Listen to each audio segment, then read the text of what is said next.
അവിടുത്തെ പുത്രനാം യേശുവിന്റെ നാമത്തിൽ ഞങ്ങൾ അടുത്തു വരുന്നു. സമയഭേദം കൂടാതെ ഏത് സമയത്തും കൃപാസനത്തിലേക്ക് അടുത്തു വരുവാനുള്ള എല്ലാവിധ സ്വാതന്ത്ര്യങ്ങളെയും ഞങ്ങൾ ഇന്ന് പകൽ ഓർക്കുന്നു.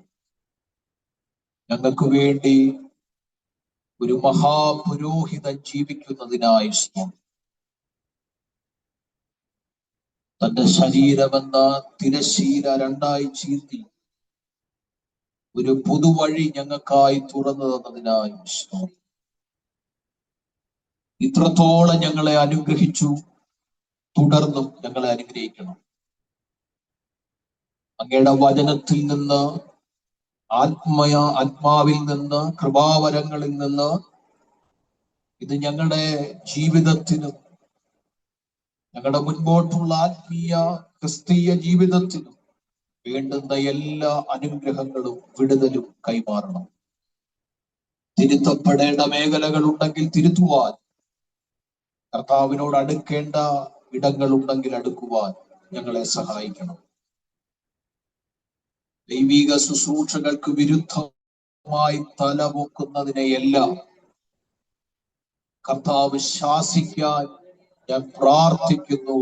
യേശുവിന്റെ നാമത്തിൽ വെളിപ്പെടേണ്ടതുപോലെ തന്നെ ഇന്നത്തെ ശുശ്രൂഷയിൽ അവിടുത്തെ മഹത്വം ഇറങ്ങി വരണം.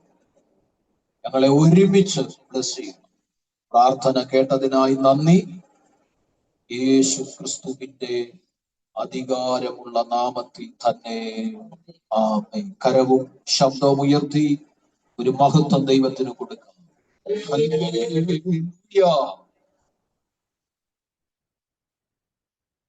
ആഴിയാഴത്തിൽ ഞാൻ കിടന്നു,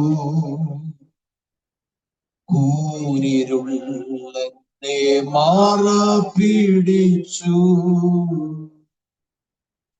ആഴിയാഴത്തിൽ ഞാൻ കിടന്നു,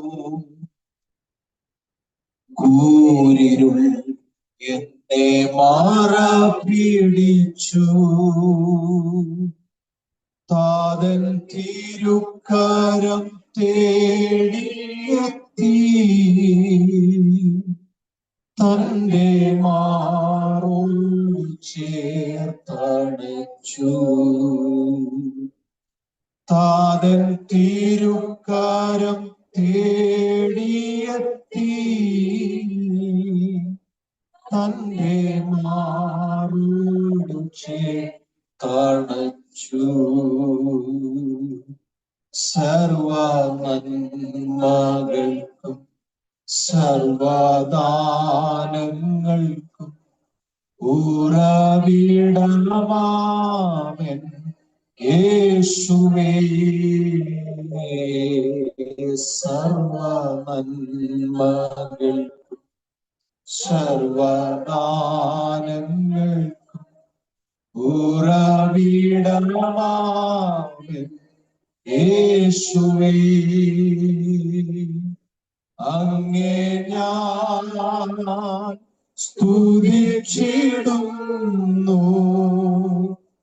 ദിനവും നന്ദിയാ. അങ്ങേ ഞാൻ സ്തുതിച്ചിടുന്നു, ദിനവും നന്ദിയാൽ. പരിശുദ്ധാത്മാവാൽ നിറയ്ക്കാം അനുദിനവും എന്നെ വരണേ. പരിശുദ്ധാത്മാവാൽ നിറയ്ക്കാം അനുദിനവും എന്നെ വരണേ. തിരുവേലയെ തികച്ചിടുവാൻ നൽവരങ്ങളെ നൽകിയിടുക. തിരുവേലയെ തികച്ചിടുവാൻ നൽവരങ്ങളെ നൽകിടുക. സർവ നന്മകൾക്കും സർവദാനങ്ങൾക്കും ഉറവിടമാണൻ യേശുവേ. സർവ നന്മകൾക്കും ഹല്ലേലൂയ ഉറവിടമാണൻ യേശുവേ.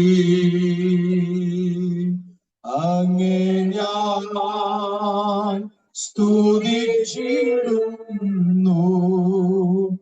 ദീനവും നന്ദിയാൽ. അങ്ങേ ഞാൻ സ്തുതിച്ചിടുന്നു ദീനവും നന്ദിയാൽ. കർത്താവിന്റെ പരിശുദ്ധമേറിയ നാമത്തിന് സകല പുകഴ്ചയും സകല മഹത്വവും സകല മാനവും ഞാൻ ഈ അവസരത്തിലാണ്. ക്രിസ്തുയേശുവിൽ ഒറ്റ വാക്കിൽ ചാരത്തും ദൂരത്തുമുള്ള എല്ലാ പ്രിയപ്പെട്ടവർക്കും ക്രിസ്തീയ സ്നേഹവന്ദനങ്ങളെ ഞാൻ പ്രകാശിപ്പിക്കുന്നു. ഒരുമിച്ച് ഒരു ബുധൻ കൂടി കർത്താവിന്റെ നാമത്തെ ഉയർത്താൻ നമുക്കൊരവസരം സ്വർഗത്തിലെ ദൈവം തന്നു. അതോർത്ത് ഒരാമേ പറഞ്ഞാട്ട്. നമ്മുടെ പല പ്രിയപ്പെട്ടവരും കടന്നു വരാനുണ്ട്. എന്ത് എന്നറിയുന്നില്ല. പ്രാർത്ഥനയിൽ ഓർക്കാം. ദൈവഹിതമെങ്കിൽ കർത്താവ് അവരെ എത്തിക്കട്ടെ. പ്രത്യുത ഈ മീറ്റിംഗിൽ ഒരുമിച്ച് കർത്താവിനെ ആരാധിക്കാൻ ലഭിക്കപ്പെട്ട എല്ലാ സാവകാശങ്ങളെയും ഓർത്ത് ഞാൻ ദൈവത്തിന് മഹത്വം അർപ്പിക്കും. ഇന്ന് ഈ ആരാധനയിൽ സംബന്ധിക്കുന്ന ഒരു സഹോദരൻ നമ്മുടെ കൂടെ ഉണ്ട്. എന്റെ സുഹൃത്താണ്. സ്തോത്രം. എന്റെ സുഹൃത്തെന്ന് വെച്ചാൽ ഞങ്ങള് 3ാം ക്ലാസ് മുതലാണ് അല്ലേ? രണ്ടാം ക്ലാസ് മുതൽ 7ാം ക്ലാസ് വരെ ഒരുമിച്ച് ഞങ്ങൾ പഠിച്ചവരാണ്.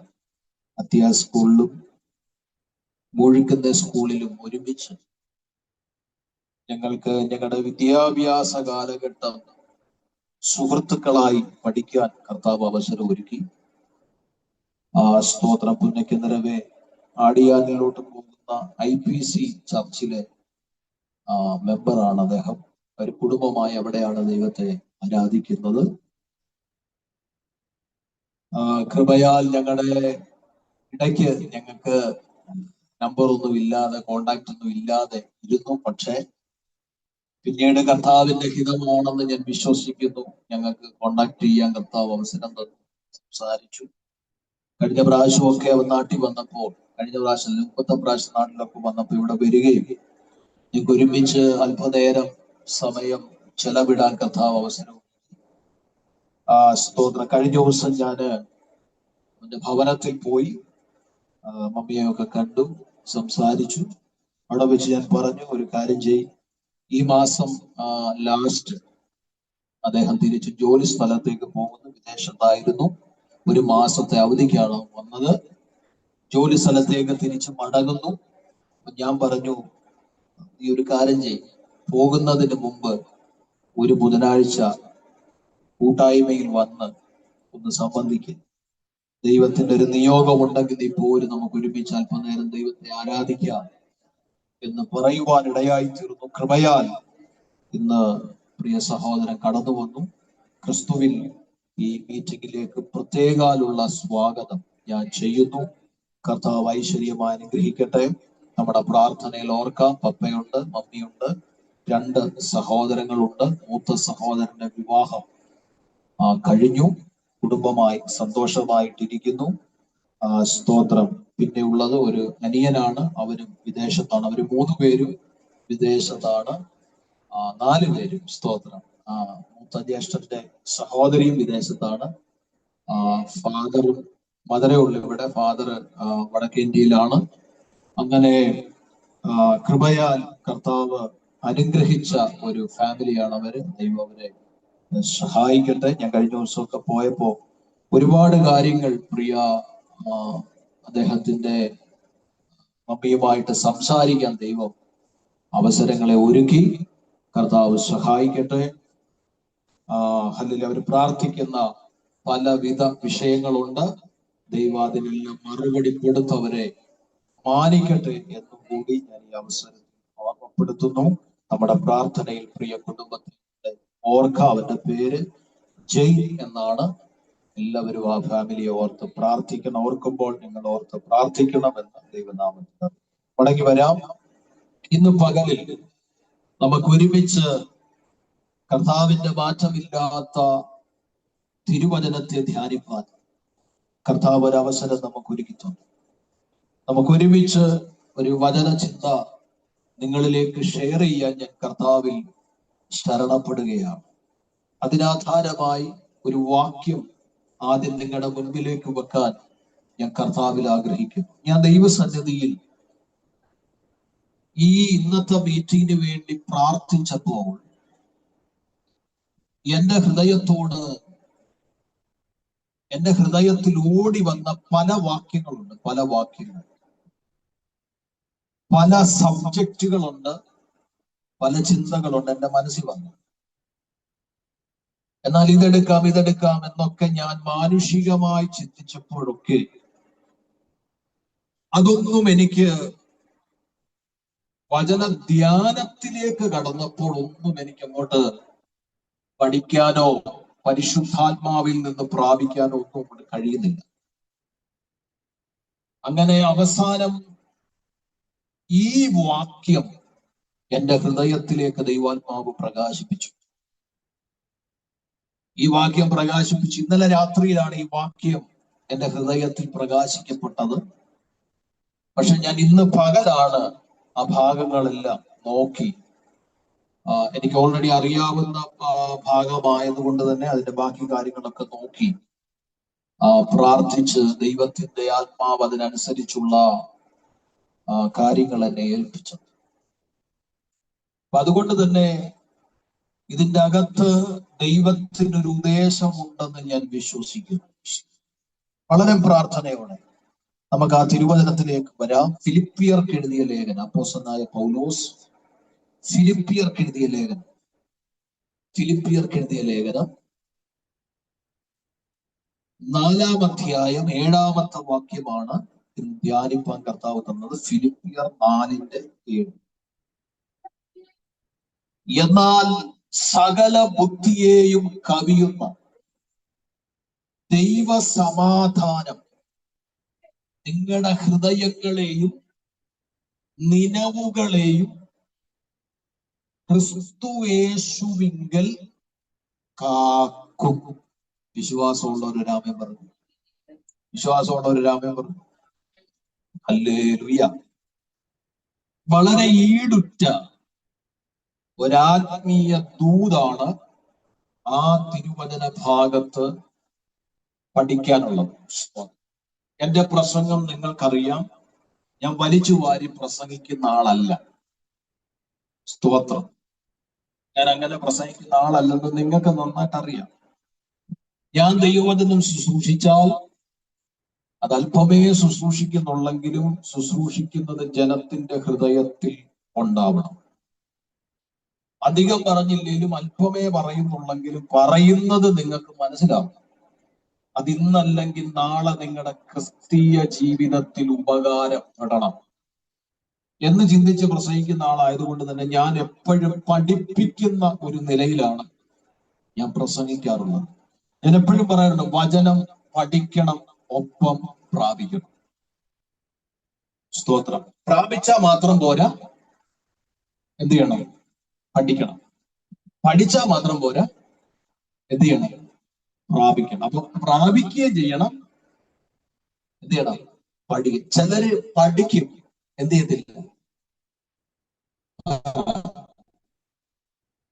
പ്രാപിക്കും. ചിലര് പ്രാപിക്കും, എന്ത് ചെയ്യുന്നില്ല? പഠിക്കത്തില്ല. പക്ഷെ ഇത് രണ്ടും ഉണ്ടെങ്കിൽ നമ്മുടെ ക്രിസ്തീയ ജീവിതം ഒരു അനുഗ്രഹമാണ്. ഫിലിപ്പിയർക്ക് അപ്പോസ്തലനായ പൗലോസ് എഴുതിയ ലേഖനത്തിന്റെ ചരിത്രം വളരെ ആഴമേറിയ ഒരു ചരിത്രമാണ്. സ്തോത്രം, ഹല്ലേലൂയ. ആ മേഖല ഞാൻ ഒരുപാട് പറഞ്ഞ് സമയം കളയാൻ ആഗ്രഹിക്കുന്നില്ല. കാരണം ഈ ഒരു വാക്യത്തിൽ 4 കാര്യങ്ങൾ നമുക്ക് ചിന്തിക്കാനുണ്ട്. 4 കാര്യങ്ങൾ. അതിനുള്ള സമയം മുൻപിൽ വളരെ ചുരുക്കമായതിനാൽ ചരിത്രത്തെ കുറിച്ച് കൂടുതൽ സമയമെടുത്ത് സംസാരിക്കാൻ ഞാൻ ആഗ്രഹിക്കുന്നില്ല. എങ്കിൽ പോലും തന്റെ ജീവിത സാഹചര്യങ്ങളുടെ വൈഷമ്യമേറിയ അനുഭവത്തിൽ താൻ ഈ ലേഖനം എഴുതുമ്പോൾ വളരെ സന്തോഷത്തോടെ താൻ ഈ ലേഖനം എഴുതുന്നു. സ്തോത്രം ചെയ്യുന്നു. നിങ്ങളെ ഓർക്കുമ്പോൾ, ഫിലിപ്പിയരോട് നിങ്ങളെ ഓർക്കുമ്പോൾ എന്റെ ഹൃദയത്തിൽ വളരെ സന്തോഷമുണ്ട്. നിങ്ങൾക്ക് വേണ്ടി പ്രാർത്ഥിക്കുന്നതിന് എനിക്ക് സന്തോഷമുണ്ടെന്നൊക്കെ പറഞ്ഞിട്ടാണ് പൗലോസിന്റെ എഴുത്തൊക്കെ തുടങ്ങുന്നത്. സ്തോത്രം. നമുക്കറിയാം, നമ്മള് 4-ാം അധ്യായമാണ്. 4-ാം അധ്യായത്തിന്റെ 7-ാമത്തെ വാക്യമാണ് നമ്മൾ എടുത്തത്. 4:7. അവിടെ പൗലോസ് പറയുന്നു, സകല ബുദ്ധിയെയും കവിയുന്ന ദൈവികമാകുന്ന സമാധാനം. ഒരാമേൻ പറഞ്ഞു. സ്തോത്രം, സ്തോത്രം. നമുക്കറിയാം, പ്രശ്ന സങ്കീർണമായ ഒരു ലോകത്തിലാണ് നമ്മൾ ജീവിക്കുന്നത്, അല്ലേ? ഒന്നു മാറി പലവിധ പ്രശ്നങ്ങളുടെ അനുഭവത്തിലൂടെ കടന്നു പോകുന്നവരാണ്. ഇവിടെ ഇരിക്കുന്ന ആർക്കെങ്കിലും, അല്ലെ സൂമിൽ ഇരിക്കുന്ന ആർക്കെങ്കിലും, അയ്യോ പാസ്റ്ററെ എനിക്കൊരു പ്രശ്നവുമില്ല എന്ന് പറയാൻ കഴിയുന്ന ആരെങ്കിലും ഉണ്ടോ? ഉണ്ടോ? സ്വത്രം. എന്തേലും പ്രശ്നം ഉണ്ടോന്ന് ചോദിച്ചാ നെല്ലിക്ക ചാക്കിന്റെ കുത്തടിച്ച് വിട്ടതുപോലെ പറയാൻ ഇഷ്ടംപോലെ പ്രശ്നങ്ങളുള്ള നമ്മളോടാ ചോദ്യം, എന്തെങ്കിലും പ്രശ്നം നിങ്ങള് എന്റെ കൂടെ നിൽക്കുക. സ്തോത്രം, ഹല്ലേലൂയ. ഈ ദൈവശബ്ദം കേൾക്കുന്ന എല്ലാവർക്കും എന്തുണ്ട്? പ്രശ്നങ്ങൾ ഉണ്ട്, ഉറപ്പ്. ഒരു പ്രശ്നം പോലും ഇല്ലാത്ത ആരും ഉണ്ടോ? ജോജി അച്ഛനോട് ഇപ്പൊ ചോദിച്ചാ, ജോജി അച്ഛൻ പാസേ ഉണ്ടെങ്കിൽ പറ, ഉണ്ടെങ്കിൽ അതേ ഉള്ളു. ഏതാ പ്രശ്നം? സ്തോത്രം. അങ്ങനെ ഓരോരുത്തരോടും ചോദിച്ച്, ഇപ്പൊ പ്രസംഗിക്കുന്ന എന്നോട് ചോദിച്ചാലും എനിക്ക് പറയാൻ പലവിധ പ്രശ്നങ്ങളുണ്ട്. സ്തോത്രം. പ്രശ്നങ്ങളിലൂടെ കടന്നു പോകാത്തവർ ആരുമില്ല. സാമ്പത്തിക ഭദ്രത ഉള്ളവരാണെങ്കിൽ പോലും അവർക്ക് അവരുടേതായ പ്രശ്നങ്ങളുണ്ട്, ഇല്ലേ? നമ്മുടെ വിചാരം ഇന്ത്യ മൊത്തം അംബാനി ഏറ്റെടുത്തിരിക്കുക, അംബാനിയുടെ കൈക്കീഴിലൂടെയാണ് ഇന്ത്യയൊക്കെ പോകുന്നതൊക്കെ അവർക്ക് എന്തിന്റെ കുറവാ? അവർക്കൊന്നിനും കുറവില്ലെന്ന് പറയുമ്പം അവരോട് പേഴ്സണലി മാറ്റി നിർത്തി ചോദിച്ചേ, നിങ്ങൾക്ക് നിങ്ങളുടേതായ എന്തെങ്കിലും പ്രശ്നം ഉണ്ടെന്ന് പറഞ്ഞ അവരുടെ പ്രശ്നം പറഞ്ഞ നമ്മുടെ തല കറങ്ങും. കാരണം ഹല്ലേലൂയ, അവരുടേതാകുന്ന നിലയിൽ അവർക്ക് ഒരുപാട് പ്രശ്നങ്ങളുണ്ട്. സ്ഥാനമാനത്തിന് ഇപ്പൊ പിണറായി വിജയനോട് സാറിനോടും ചോദിച്ചേ, കേരളത്തിന്റെ മുഖ്യമന്ത്രിയായിട്ട് ഇരിക്കുക, എന്നാ വേണം, എന്നാ കുറവ് എന്ന് ചോദിച്ച് അദ്ദേഹത്തോട് പേഴ്സണലായിട്ടൊന്ന് മാറ്റി നിർത്തി, സാറേ എന്തെങ്കിലും പ്രശ്നങ്ങൾ ഉണ്ടോന്ന് ചോദിച്ചു കഴിഞ്ഞാൽ അതേ ഉള്ളെന്ന് പറയും. സ്ഥാനമാനങ്ങൾ ഉണ്ടെങ്കിലും പണസമ്പാദ്യങ്ങൾ ഉണ്ടെങ്കിലും എന്തെല്ലാം ഉണ്ടെങ്കിലും ഈ ഭൂമിയിൽ ജീവിക്കുന്ന മനുഷ്യർക്ക് പ്രശ്നങ്ങളുണ്ട്. പ്രശ്നങ്ങളില്ലാത്ത, മറ്റു പ്രയാസങ്ങളില്ലാത്ത ഒരു കാലമുണ്ടെങ്കിൽ അത് കർത്താവ് രാജാവായി ഇവിടെ ഭരിക്കുന്ന കാലഘട്ടം മാത്രമായിരിക്കും. ഇവിടെ ഒരു പ്രശ്നങ്ങളും ഇല്ലാത്ത സമയം. അതുവരെ ഇവിടെ പ്രശ്നങ്ങൾ ഉണ്ടാകും. അപ്പൊ ഈ പ്രശ്ന സങ്കീർണമായ ലോകത്തിലാണ് നമ്മൾ എന്ത് ചെയ്യുന്നത്? ജീവിക്കുന്നത്. ഇതിന്റെ നടുവിൽ പരിശുദ്ധാത്മാവ് നമ്മളോട് പറയുന്ന ഒരു ദൂതാണ്. പ്രശ്നം ഒരു പക്ഷേ മാറിയെന്ന് വന്നില്ലെങ്കിലും, പ്രശ്നം ഒരു പക്ഷേ മാറാൻ സമയം എടുത്താലും, പ്രശ്നം മാറാൻ അല്പം കാത്തിരിക്കേണ്ടി വന്നാലും, ഈ പ്രശ്നങ്ങളുടെ നടുവിൽ ഒരു മർമ്മമുണ്ട്. ആ സകല ബുദ്ധിയെയും കവിയുന്ന ഒരു സമാധാനം നിങ്ങളെ കാക്കും.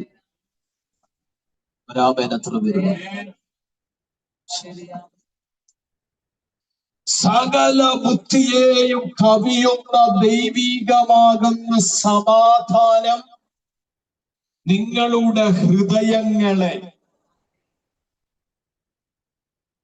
സ്തോത്രം, നിങ്ങളുടെ നിനവുകളെ ക്രിസ്തു യേശുവിങ്കൽ എന്ത് ചെയ്യും? രാമൻ പറഞ്ഞു. ആ വാക്യം നിങ്ങൾ ശ്രദ്ധിച്ചോ? ആ വാക്യം ഒന്നുകൂടെ വായിച്ചേ. വാക്യം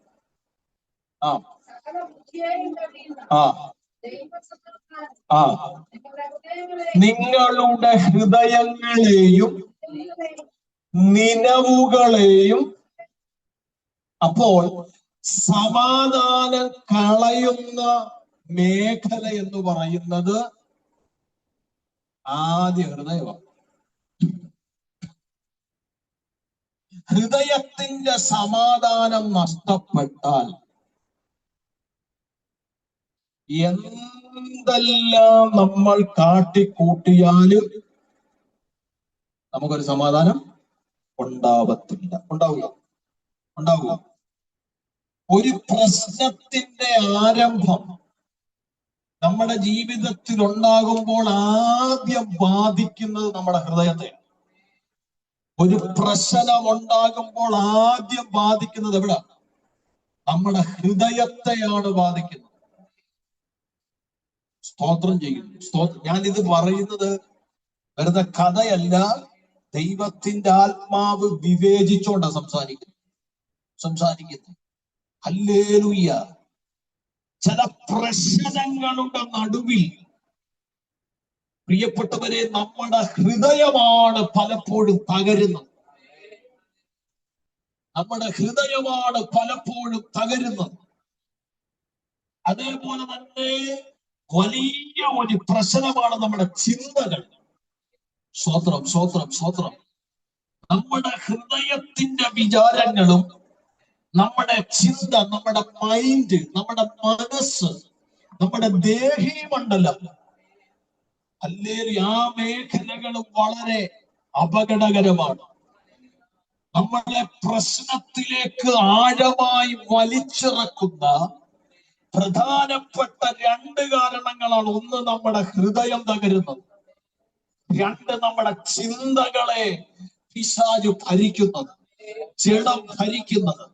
അല്ലെങ്കിൽ ഇതിന്റെ നടുവിൽ കൃത്യമായി ആത്മീയ വെളിപ്പാടുള്ള മനുഷ്യൻ പറഞ്ഞു, നിങ്ങളുടെ ഹൃദയങ്ങളെ, ഒരാമൻ പറഞ്ഞേ, എന്ന് വെച്ചാൽ നിങ്ങളുടെ സാഹചര്യങ്ങളെ പരിഹരിക്കുമെന്നല്ല, നിങ്ങൾ അഭിമുഖീകരിക്കുന്ന പ്രശ്നത്തെ പരിഹരിക്കുമെന്നല്ല, നീ ഫേസ് ചെയ്യുന്ന സിറ്റുവേഷനെ പരിഹരിക്കുമെന്നല്ല, അതിന്റെ നടുവിൽ നിന്റെ ഹൃദയത്തെ, നിന്റെ നിലവുകളെ കാക്കുന്ന ഒരു സമാധാനം നിന്റെ മേലവനായേക്കും.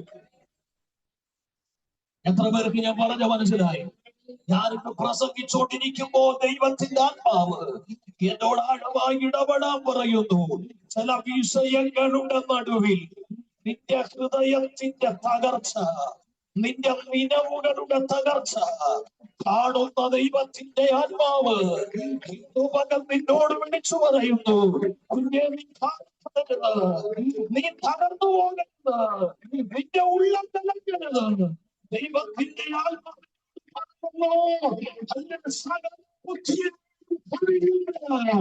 ഒരു സമാധാനത്തിന്റെ ശക്തി നിന്റെ ഹൃദയത്തിലും വിശ്വസിക്കുന്ന ക്രിസ്തുവെ ശ്രമിക്കുന്നത് സാധനമാണ്.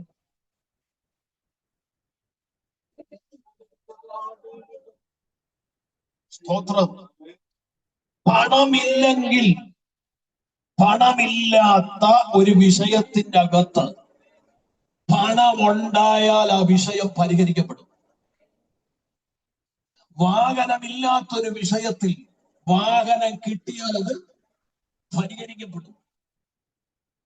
എന്നാൽ ഹൃദയ തകർച്ച ഉണ്ടായാൽ, നമ്മുടെ നിലവുകൾ ജഡമോ പൈശാചികമോ സ്വാധീനം ചെലുത്തിയാൽ മറ്റൊരു ഹൃദയം എടുത്തു വെക്കാനില്ല. സ്തോത്രം ചെയ്യുന്നു, സ്തോത്രം ചെയ്യുന്നു. ഇന്ന് പകൽ എന്നോട് ദൈവത്തിന്റെ ആത്മാവ് ശക്തമായി പറയുന്നു, ചില വിഷയത്തിന്റെ അകത്തളങ്ങളിൽ, പ്രശ്ന കലുഷിതമാകുന്ന ചില വിഷയത്തിന്റെ അകത്തളങ്ങളിൽ ഹൃദയം തകർന്നിരിക്കുന്നവരോട് ആത്മാവിനോട് പറയാൻ പറയുന്നു, എത്ര ശ്രമിച്ചിട്ടും നിന്റെ ഹൃദയത്തെ നിനക്ക് നിയന്ത്രിച്ചു നിർത്താൻ കഴിയാതെ, എത്ര ശ്രമിച്ചിട്ടും നിന്റെ നിലവുകളെ നിനക്ക് നിയന്ത്രിച്ചു നിർത്താൻ കഴിയാത്ത വിധത്തിൽ അസ്വസ്ഥപ്പെടുത്തുന്ന മേഖലകളെ ആത്മാവിൽ കണ്ടുകൊണ്ട് ദൈവാത്മാവിനോട് പറയാൻ പറയുന്നു, അല്ലെങ്കിൽ നിന്റെ ഹൃദയത്തെയും നിലവിനെയും കാക്കുന്ന ഒരു സമാധാനത്തിന്റെ ശക്തി യേശുവിന്റെ നാമത്തിൽ ഇതുപോലെ ചില വിഷയത്തിന്റെ അകത്തളങ്ങളിൽ ഇന്നും പകലിൽ വെളിപ്പെട്ടു വരുന്നത് എന്നെ ഇടപെടുക. എത്ര ശരിയാകാത്ത, എത്ര ചരിത്രം മാറാത്ത, എത്ര ഉപവസിച്ചിട്ടും ഒരു വ്യത്യാസം വരാത്ത, എല്ലാവരോടും സംസാരിച്ചിട്ടും ഒരു മുഴക്കമില്ലാത്ത, പലവിധമാകുന്ന കാര്യങ്ങൾ ചെയ്തിട്ടും നിന്റെ ഹൃദയത്തിൽ ഒരു വ്യത്യാസം വരാത്ത ചില വിഷയത്തിൽ കണ്ടുകൊണ്ട്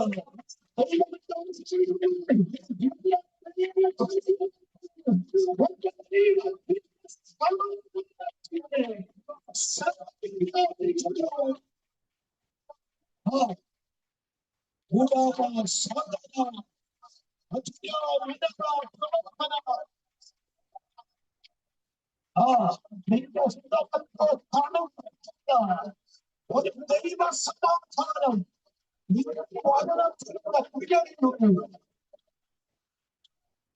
പ്രാർത്ഥിച്ചോ, പ്രാർത്ഥിച്ചോ.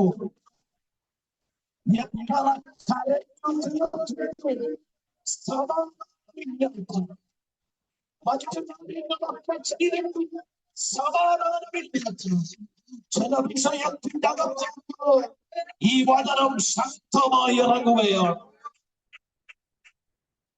ഞാൻ എപ്പോഴും പറയാറുണ്ട്, പുറമേ ഉള്ളതിനെ എങ്ങനെയും നമുക്ക് സോൾവ് ചെയ്യാം, പക്ഷെ അകത്തെ കാര്യങ്ങൾ അത് നമ്മളെ കൊണ്ട് സോൾവ് ചെയ്യാൻ പരിമിതിയുണ്ട്. അവിടെ ദൈവം തന്നെ പ്രവർത്തിക്കണം, അവിടെ ദൈവം തന്നെ പ്രവർത്തിക്കും. എന്നോട് പരിശുദ്ധാത്മാവ് ശക്തമായി പ്രാർത്ഥനാ മുറി പറഞ്ഞു, ഇന്ന് ചില ഹൃദയങ്ങളുടെ മുറിവിനെ ഞാൻ കിട്ടും, ഇന്ന് ചില നിലവുകളെ ഞാൻ സ്ഥിരപ്പെടുത്തും. എന്നോട് ശക്തമായി ദൈവം ഇടപെട്ടാണ്. ചില ഹൃദയത്തിന്റെ മുറിവുകളെ ഞാൻ കണ്ടു, ചില ഹൃദയത്തിന്റെ മുറിവുകളെ ഞാൻ കണ്ടു, ചില ഹൃദയത്തിന്റെ മുറിവുകളെ ചില നിലവുകളെ ചില നിലവുകളിൽ സ്വാധീനിക്കുന്ന പൈശാചികതയെ പ്രാർത്ഥിച്ചത് നിയോഗം കിട്ടുന്നവർ പ്രാർത്ഥിച്ചത് നിങ്ങളുടെ പ്രാർത്ഥന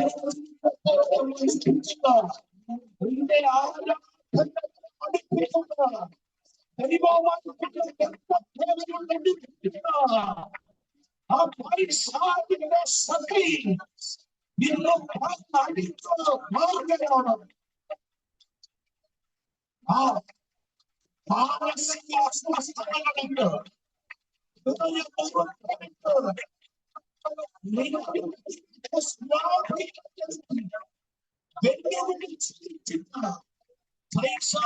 സ്വാധീനത്തിന്റെ മേലൊരു ജയം യേശുവിന്റെ നാമത്തിൽ സംഭവിക്കും. ഹല്ലേലൂയ. പ്രിയപ്പെട്ടവരെ, ഇന്നത്തെ കാലത്ത് സമാധാനത്തിന് വേണ്ടി മനുഷ്യൻ മദ്യവും മയക്കുമരുന്നുകളും ഒക്കെ ഉപയോഗിക്കുന്ന ഒരു കാലഘട്ടത്തിലാണ് നമ്മൾ ചെയ്യുന്നത്. ശരിയല്ലേ? കൊല്ലത്ത് കർത്താവിന്റെ വേല ചെയ്യുന്ന ഒരു അഭിഷിക്തദാസൻ എന്നോട് പറഞ്ഞു. സ്തോത്രം. അദ്ദേഹം ശുശ്രൂഷ ചെയ്യുന്ന ചർച്ചിന്റെ അടുത്ത് ആ വീട്ടിൽ എപ്പോഴും പ്രശ്നമാണ്. അവരുടെ മകനുണ്ട്, അവൻ 7-ലും 8-ലും കണ്ടാ പഠിക്കുന്നത്. ആ പയ്യൻ അവന്റെ ആ പ്രായത്തിൽ തന്നെ മദ്യം കുടിക്കാൻ തുടങ്ങി, സിഗരറ്റ് വലിക്കാൻ തുടങ്ങി. ഈ ഒരു സാഹചര്യത്തെ മറക്കാൻ ചെയ്തു തുടങ്ങിയതാണെന്ന് അവൻ പറഞ്ഞത്. എന്നാൽ ഇപ്പോൾ അവൻ അതിനടിമപ്പെട്ടു. ഞാൻ പറഞ്ഞ മനസ്സിലായോ? പലരും സമാധാനമില്ലാതെ സമാധാനം കണ്ടെത്താൻ മദ്യവും മയക്കുമരുന്നും മറ്റ് ലഹരി ഉപയോഗിക്കുമ്പോൾ, സ്തോത്രം ചെയ്യുക. ഞാൻ ചെന്നൈയിൽ മീറ്റിംഗിന് പോയപ്പോ CRPF ഉണ്ടായിരുന്നൊരു സഹോദരൻ, അദ്ദേഹം ഷൂട്ടിങ് ചെയ്യുന്നത് പഠിപ്പിക്കുന്നതാണ്. അദ്ദേഹം ഒരു സ്നേഹബന്ധത്തിൽ ഏർപ്പെട്ടു. എന്നാൽ ആ പെൺകുട്ടി അദ്ദേഹത്തെ അല്ലെങ്കിൽ അദ്ദേഹത്തിന്റെ സാഹചര്യം പറഞ്ഞ പെൺകുട്ടി ആ ഒരു ബന്ധത്തിൽ നിന്ന് മാറി. ഈ മനുഷ്യൻ തകർന്നാണ് ആ മീറ്റിംഗിൽ വന്നത്. ഞാൻ അവന് വേണ്ടി ഇരുന്നു, അദ്ദേഹത്തിന് വേണ്ടി ഞാൻ പ്രാർത്ഥിച്ചു. ഈ വിഷയം ദൈവാത്മാവ് എന്നെ വെളിപ്പാടി കാണിച്ചു. ഞാനത് പറഞ്ഞു. എന്നോട് പറഞ്ഞു, പാസ്റ്ററെ, സത്യമാണ്, ഞാൻ ഇങ്ങനൊന്നും ആയിരുന്നില്ല, ഞാൻ ഇങ്ങനെ ആകാൻ കാരണം ഈ വിഷയമാണ്. അല്ലെങ്കിൽ ആ ഒറ്റ വിഷയത്തിൽ അവനൊരു മദ്യപാനിയായി തീർന്നു. മറ്റ് ഉപയോഗങ്ങളൊന്നുമില്ല, പക്ഷേ മദ്യത്തെ അവൻ ആശ്രയിച്ചു. എന്നുവെച്ചാൽ ഈ വിഷമം മാറാൻ മദ്യം കുടിച്ച് ഹല്ലേലൂയ ബോധമില്ലാതെ ദിവസങ്ങൾ ഹല്ലേലൂയ മുൻപോട്ട് വിടുന്ന അനുഭവങ്ങൾ. പ്രിയപ്പെട്ടവരെ, ഞാൻ പറഞ്ഞു വന്നത്, സമാധാനത്തിനു വേണ്ടി മനുഷ്യൻ മാനുഷികമാകുന്ന മാർഗങ്ങൾ തേടുമ്പോൾ, അതിനനുസരിച്ച് ജീവിതത്തെ നയിക്കുമ്പോൾ, പരിശുദ്ധാത്മാവ് പറയുക, ഹല്ലേലൂയ, ഇതൊന്നുമില്ലാതെ നിന്റെ ഹൃദയത്തെ സമാധാനപ്പെടുത്തുന്ന, നിന്റെ നിലവുകളെ കാത്തു സൂക്ഷിക്കുന്ന ഒരു സമാധാനമുണ്ട്. ആ സമാധാനം ഒരുവൻ തന്നേച്ചു പോയതാ. ആ സമാധാനം ഒരുവൻ നൽകിയിട്ട് പോയതാ. അവന്റെ പേരാണ് നസ്രയനാകുന്ന യേശു ക്രിസ്തു. ഞങ്ങൾ ആരാധിക്കുന്ന ഞങ്ങളുടെ പരമോന്നതനായ ദൈവം, ഞങ്ങൾ ആരാധിക്കുന്ന ഞങ്ങളുടെ ജീവിക്കുന്ന ദൈവം, അവൻ ഇങ്ങനെ പറഞ്ഞു, ഞാൻ എന്റെ സമാധാനം നിങ്ങൾക്ക് തന്നേച്ചു പോകുന്നു. സമാധാനം പോലെയല്ല നിങ്ങളുടെ സമാധാനം ഹൃദയങ്ങളെ സ്വാധീനിക്കുന്ന, നിലവുകളെ സ്വാധീനിക്കുന്ന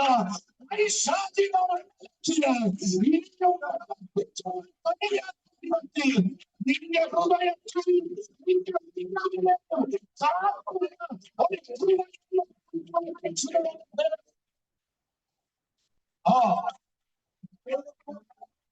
yes,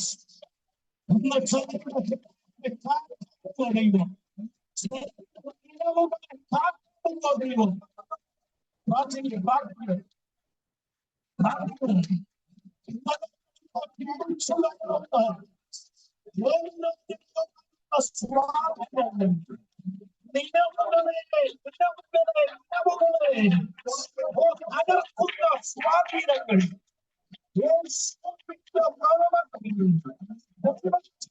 സമാധാനത്തിന്റെ ശക്തിയാൽ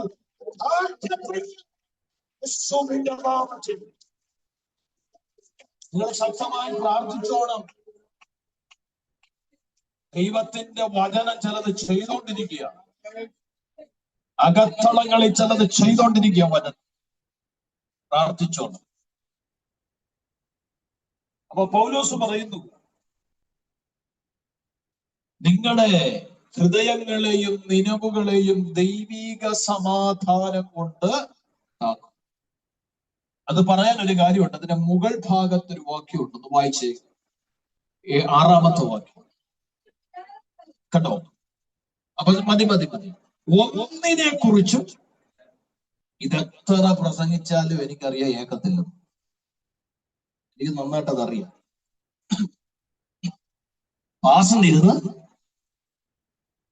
പാസന്നിരുന്ന് പറഞ്ഞാ മതി. വിചാരപ്പെടാൻ എന്തോരം കാര്യങ്ങൾ ഉണ്ട്. പാസന്നിരുന്ന് പറഞ്ഞാൽ മതി.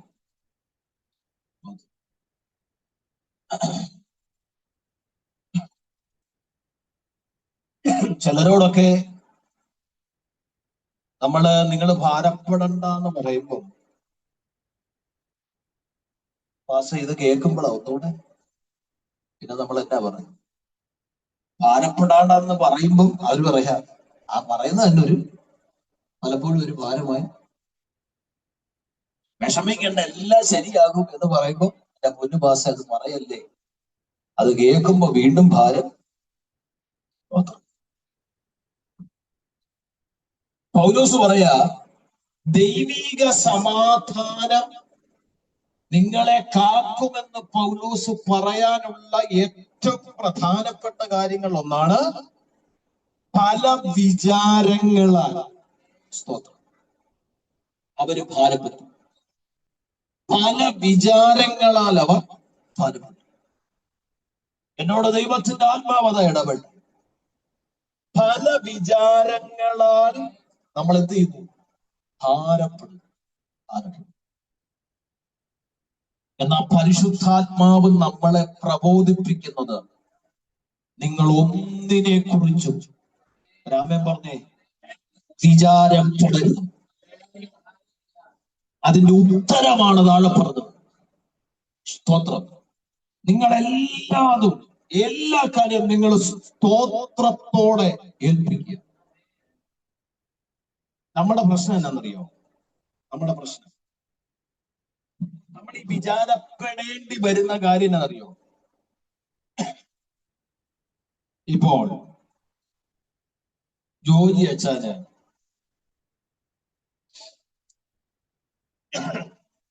ഒരു വാഹനം ആവശ്യം. ഒരു വാഹനം ആവശ്യം. അദ്ദേഹം ദൈവസന്നിധി പ്രാർത്ഥിച്ചു, കർത്താവേ എനിക്കൊരു വാഹനം തരണം. ആ വിഷയം നിന്റെ സന്നിധി വെക്കുന്നു, അതിൻ്റെ അകത്ത് നീ പ്രവർത്തിക്കണം എന്ന് പറഞ്ഞ് പ്രാർത്ഥിച്ചിട്ട് 2 ദിവസം കഴിയുമ്പോൾ മഴ പെയ്യുമ്പോൾ അച്ഛൻ വീണ്ടും ഇതെടുക്കും. മിണ്ടുന്നില്ല. 2 ദിവസം കഴിഞ്ഞ് മഴയൊക്കെ പെയ്ത് എങ്ങോട്ടെങ്കിലും ഒക്കെ ഒന്ന് പോകാൻ ചിന്തിക്കുമ്പോൾ, കർത്താവേ മഴ കാരണം വാഹനമില്ലാത്തതിനാൽ പോകാൻ കഴിയുന്നില്ല, ഒരു വാഹനം തന്ന് സഹായിക്കണം. ഞാൻ നിങ്ങളോട് ചോദിക്കട്ടെ, ഒരു വിഷയം തന്നെ ഈ പ്രസംഗിക്കുന്ന എന്നെ ഉൾപ്പെടെ പറയാം, ഒരു വിഷയം തന്നെ നമ്മൾ എത്ര വട്ടം ദൈവത്തോട് പറഞ്ഞിട്ടുണ്ട്? ചിന്തിക്കാനായിടുന്നേ. ഒരു വിഷയം തന്നെ നമ്മൾ എത്ര വട്ടം ദൈവത്തോട് വചനം പറയുന്നു. ഹല്ലേലൂയ. രക്ഷിപ്പാൻ അവന്റെ കൈ കുറുകിയിട്ടില്ല, കേൾപ്പാതെ വണ്ണം അവന്റെ ചെവി മന്ദമായിട്ടില്ല. ഇതെല്ലാം പറഞ്ഞ് പ്രാർത്ഥിക്കുമ്പോ തന്നെ ഒരു വിഷയം തന്നെ 10 പ്രാവശ്യം നമ്മൾ വേണ്ടത്തില്ല നിങ്ങൾ, കാരണം നമ്മളെല്ലാം പറയുന്നവരാ.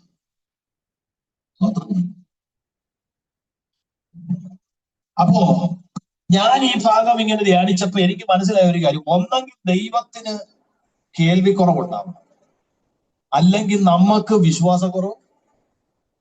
എന്റെ കൂടെ ഒരു സ്വതന്ത്രം പറയാൻ താല്പര്യമുണ്ടോ? ഒന്ന് ദൈവത്തിന് കേൾവിക്കുറവ് ഉണ്ടാകണം, അല്ലെ നമുക്ക് വിശ്വാസക്കുറവ്. ഇതിലേതെങ്കിലും ഒന്നുണ്ടായിട്ടല്ലേ ആവർത്തിച്ച് പറയും. വചനം പറയുന്ന അടിസ്ഥാനത്തിൽ ദൈവം പൊട്ടനുമല്ല, ദൈവത്തിന് കേൾവിയുണ്ട്, പ്രവർത്തിക്കാൻ ദൈവത്തിന് കഴിയുകയും ചെയ്യും. ദൈവത്തിന് യാതൊരുവിധ പ്രശ്നവും ഇല്ല. പിന്നെ ആർക്കാ പ്രശ്നം? നമുക്കെന്താ പ്രശ്നം? നമ്മുടെ പ്രാർത്ഥനയ്ക്കാ പലപ്പോഴും. പൗലോസ് എന്താ പറഞ്ഞേ? ഇത്രയുള്ള കാര്യം.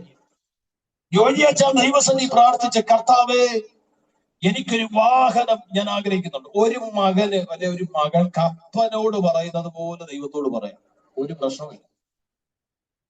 അത് പറയരുത് എന്നുള്ളതൊന്നും ഞാൻ പറയത്തില്ല, നിങ്ങളുടെ ആവശ്യങ്ങളെല്ലാം പറയാം.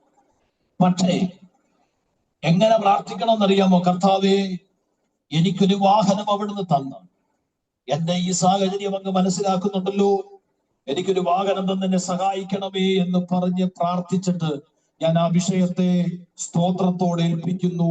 സ്തോത്രം സ്തോത്രം സ്തോത്രം എന്ന് പറഞ്ഞിട്ട് ആ വിഷയം വിടണം.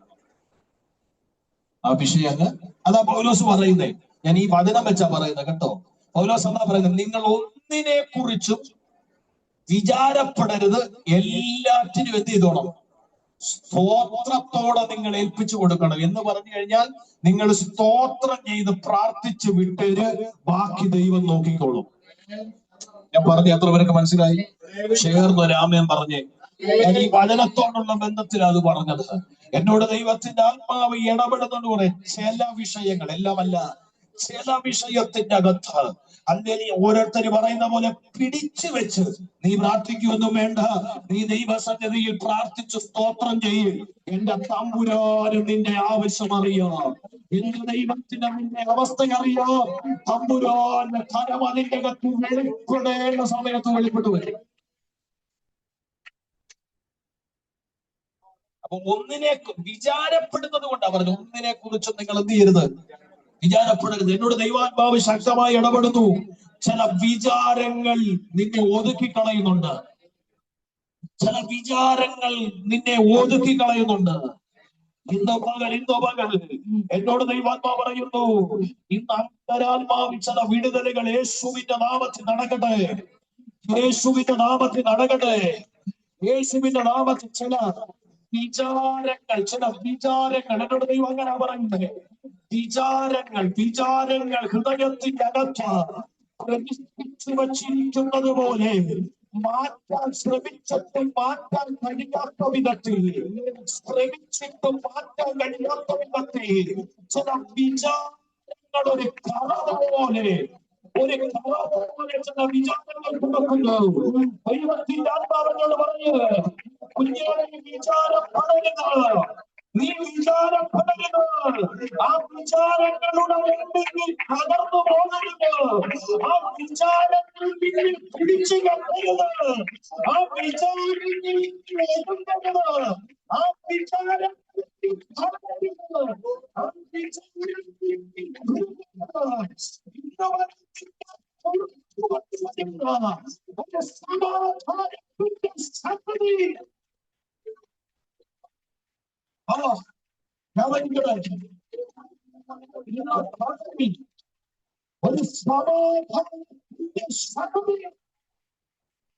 ചില കുടുംബങ്ങളിലേക്ക്, ചില വ്യക്തികളിലേക്ക് സമാധാനത്തിന്റെ ശക്തി മകൻ വ്യാപരിച്ചു തുടങ്ങുന്നു, വ്യാപരിച്ചു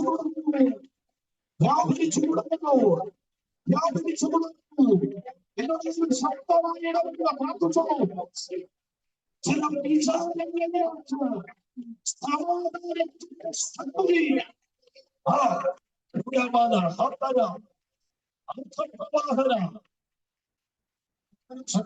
ശക്തമായി അല്പനേരം ഒന്ന് പ്രാർത്ഥിച്ചോ. ചാരത്തിൽ മൂലത്വമിരിക്കുന്നവർ പ്രാർത്ഥിച്ചോ. എന്നെ വെളിപ്പെടുത്തുന്നു. ഇതൊരു വെളിപ്പെടുത്ത സമയമാണ്, ഇതൊരു ദൈവപ്രവർത്തിക്കുന്ന സമയമാണ്. നിന്റെ വിചാരങ്ങൾക്ക്, നിന്റെ വിചാരങ്ങൾക്ക്, നിന്റെ ഹൃദയത്തിൽ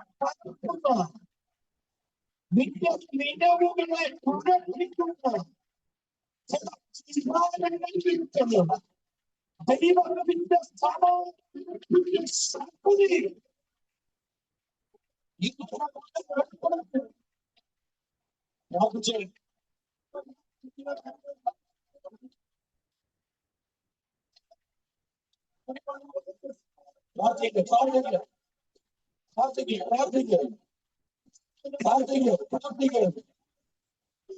ഓ സമാധാനത്തിന്റെ ശക്തി ചില വിചാരങ്ങൾ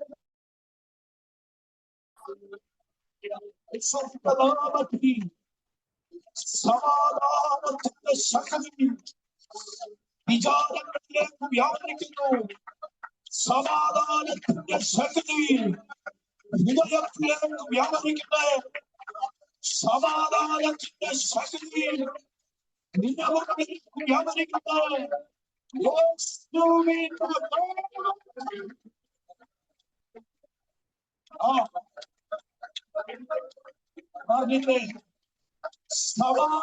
സമാധാനത്തിന്റെ ശക്തി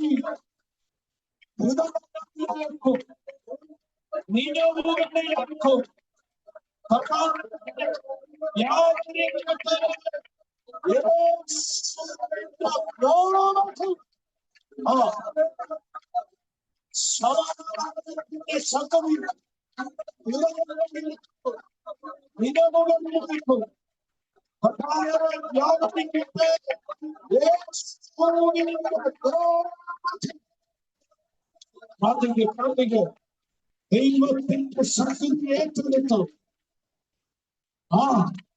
ഭൂതത്തെ പുറത്താക്കുന്ന ശക്തിയല്ല, ഗന്ധത്തെ അഴിക്കുന്ന ശക്തിയല്ല, രോഗസൗഖ്യം പറയുന്ന ശക്തിയല്ല. നിന്റെ വിചാരങ്ങളെ, നിന്റെ ഹൃദയത്തെ, നിന്റെ നിലവിളത്തെ ദൈവത്തിന്റെ ശക്തി സ്വീകരിക്കണം.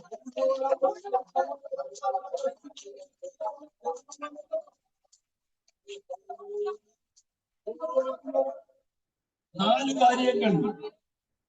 കാര്യങ്ങൾ വേഗത്തിൽ ചിന്തിക്കാം. നമ്പർ 1, എന്തുകൊണ്ടാണ് നമുക്ക് സമാധാനം ആവശ്യമായി വരുന്നത്? നമ്പർ 1, എന്തുകൊണ്ടാണ് സമാധാനം നമുക്ക് ആവശ്യമായി വരുന്നത്? നമ്പർ 2, എപ്പോഴാണ് നമുക്ക് സമാധാനം ലഭിക്കുന്നത്?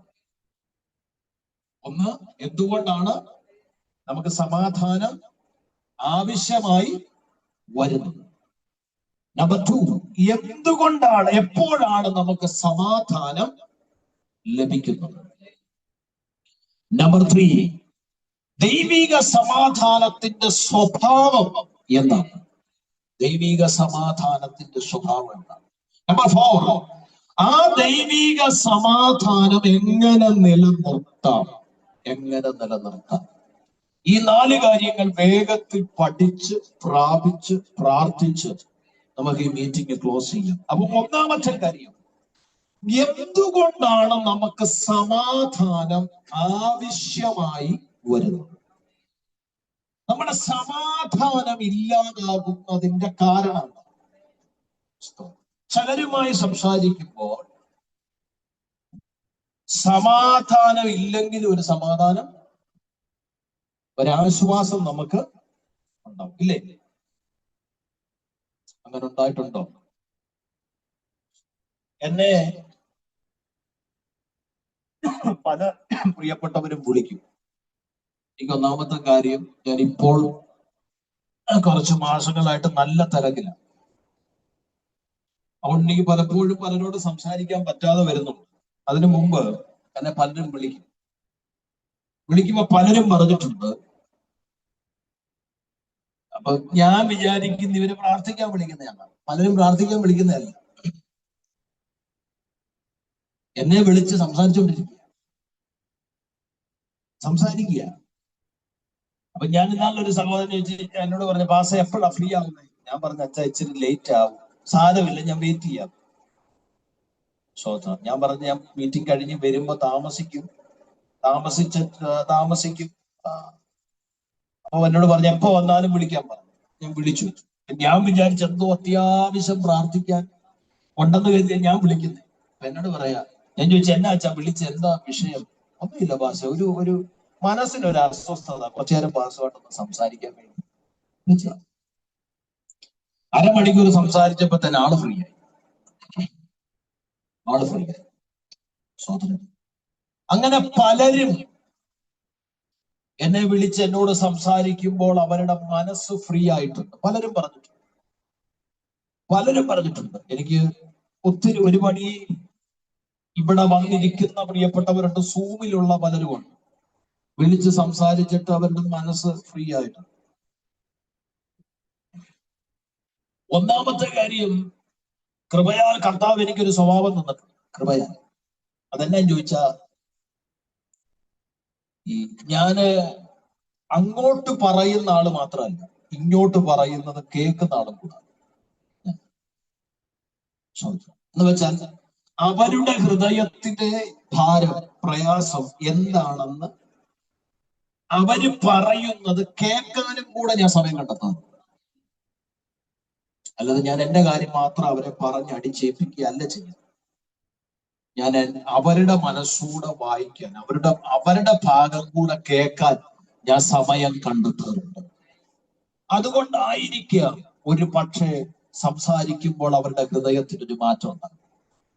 അപ്പൊ ചിലരോട് നമ്മൾ സംസാരിക്കുമ്പം നമുക്കൊരു ആശ്വാസം കിട്ടും, ചിലരോട് സംസാരിക്കുമ്പോൾ ഉള്ള സമാധാനം കൂടെ പോയി കിട്ടും. ആകപ്പാടെ കുറച്ച് സമാധാനം ഉണ്ടായിരുന്നു, അത് സംസാരിച്ചു കഴിഞ്ഞപ്പോ തന്നെ പോയി. ഉള്ള സമാധാനം കൂടെ. അപ്പൊ ശ്രദ്ധിച്ചേ, എപ്പോഴാണ് നമുക്ക് സമാധാനം ആവശ്യമായി വരുന്നത്? എന്തുകൊണ്ടാണ് നമ്മുടെ സമാധാനം നഷ്ടപ്പെടുന്നത്? എന്തുകൊണ്ട് സമാധാനം ഒരാവശ്യ ഘടകമായി മാറുന്നത്? ഹല്ലേലൂയ, സ്തോത്രം. 4-ാം അധ്യായത്തിന്റെ 6-ാമത്തെ വാക്യമാണ്. അതാ നമ്മൾ ചിന്തിച്ചത്. പല വിചാരങ്ങളാൽ നമ്മുടെ ഹൃദയം എന്ത് ചെയ്യും? കലങ്ങും. യോഹന്നാന്റെ സുവിശേഷം 14-ാം അധ്യായം 1-ാമത്തെ വാക്യം പറയുന്നത്, നിങ്ങളുടെ ഹൃദയം അപ്പോൾ ശ്രദ്ധിച്ചു കേൾക്കണം. സമാധാനം ആവശ്യമായി വരുന്നത് എന്തുകൊണ്ടാണെന്ന് ചോദിച്ചാൽ, നമ്മുടെ ഹൃദയം കലങ്ങുന്ന വിഷയങ്ങൾ വരുമ്പോഴാണ് നമുക്ക് എന്താവശ്യമായി വരുന്നത്? സമാധാനം ആവശ്യമായി വരുന്നത്. സ്തോത്രം ചെയ്യുന്നു. അതുകൊണ്ടാണ് കർത്താവായ യേശു ക്രിസ്തു യോഹന്നാന്റെ സുവിശേഷത്തിൽ എഴുതി, നിങ്ങളുടെ ഹൃദയം കലങ്ങിപ്പോകരുത്. നിങ്ങളുടെ ഹൃദയം കലങ്ങിപ്പോകരുത്. കർത്താവിനറിയാം ഹൃദയത്തെ കലക്കുന്ന വിഷയങ്ങൾ വരും. ഞാൻ കൂടെ ഉള്ളുമ്പോൾ കാണിക്കുന്ന ആത്മവിശ്വാസം കാണിക്കാൻ പറ്റാത്ത സാഹചര്യങ്ങൾ ഇവർക്ക് വരും. ഈ ലോകത്തിൽ ഞാൻ ഇവരെ വിട്ടേച്ചു പോകുന്നു, പ്രത്യക്ഷമായി ഞാൻ ഇവരുടെ കൂടെ ഇനിയില്ല. എനിക്കറിയാം ഹൃദയം കലങ്ങുന്ന വിഷയങ്ങൾ കയറി വരും.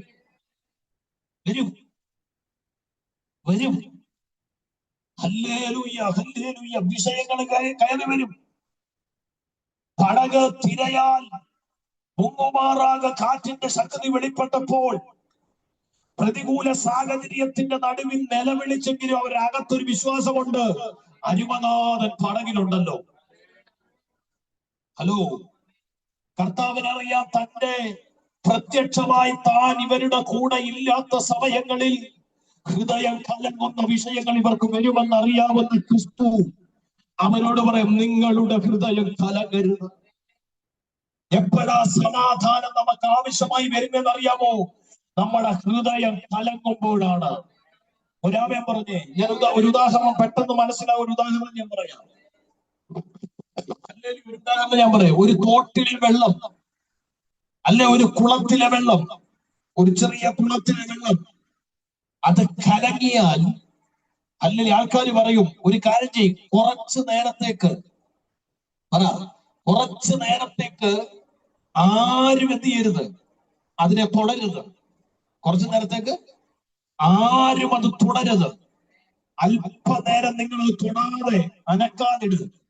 പ്രിയപ്പെട്ടവരെ, കുറച്ചു നേരം കഴിയുമ്പോൾ ഈ കലങ്ങിയ കലക്കലുണ്ടല്ലോ, അത് നേരെ താഴേക്ക് പോയിട്ട് തെളിഞ്ഞ വെള്ളം മുകളിൽ കിടക്കും. ഒരാളെ പറയാമോ? അല്പനേരം നിങ്ങൾ തൊടാതിരുന്നാൽ ആ കലക്കം മാറും. നമുക്കറിയാവുന്ന കാര്യമാണ്. അല്ലേലിയ കലങ്ങിയ വെള്ളത്തിനെ തെളിയിക്കാൻ വീണ്ടും കലക്കിയിട്ട് കാര്യമില്ല, അതൊന്നുകൂടെ കലകത്തേ ഉള്ളൂ. എന്നാൽ അല്പനേരം കലക്കാതെ നിങ്ങൾ ഇരുന്നാൽ ഹല്ലേലൂയ, ആ വെള്ളം തെളിഞ്ഞു വരും. നമ്മളെല്ലാവരും തേയില കട്ടൻ ചായ ഇടുന്നവരാ. കട്ടൻ ചായ ഇടുമ്പോ നമുക്കറിയാം, കട്ടൻ ചായ ഇട്ട് കഴിയുന്നോടെ നമ്മൾ കുറച്ചു നേരം അത് വെക്കും. എന്തിനാണെന്നറിയാമോ? കുറച്ചു നേരം വെച്ച് കഴിയുമ്പോൾ നമ്മളിട്ട തേയില അടിയിലോട്ട് പോകും.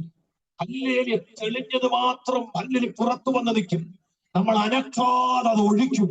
അനക്കാതെ അത് ഒഴിക്കുന്നുടനെ തേയിലയെല്ലാം അടിയിൽ കിടന്നിട്ട് ഹല്ലേലൂയ കട്ടൻ ചായ മാത്രം എന്ത് ചെയ്യും? ഗ്ലാസ്സിൽ വീഴും. നമുക്കിതെല്ലാം അറിയാവുന്ന കാര്യമാണ്. ഞാൻ എന്നോട് ദൈവാത്മാവ് വിളിച്ചു പറയുന്ന ഒരു ദൂതിതാണ്. ഹൃദയം കലങ്ങുമ്പോഴാണ് സമാധാനം ആവശ്യമായി വരുന്നത് എന്ന പരിശുദ്ധാത്മാവ് എന്നോട് പറയുന്നു. ഹൃദയം കലങ്ങിയിരിക്കുന്ന വിഷയത്തിന്റെ മുമ്പിൽ നീ അല്പനേരം പ്രാർത്ഥനയോടെ ഇരിക്കാൻ ദൈവമെന്നോട് ഇടപെടുക. അതിന്റെ അകത്ത് കൂടുതൽ ഇടപെടാതെ, അതിന്റെ അകത്ത് കൂടുതൽ നീ ഇറങ്ങി പ്രവർത്തിക്കാതെ, അതിന്റെ അകത്ത് കൂടുതൽ നിന്നെ ചലിപ്പിക്കാതെ അല്പനേരം നീ ദൈവസന്നിധിയിൽ പ്രാർത്ഥനയോടെ ഇരുന്നാൽ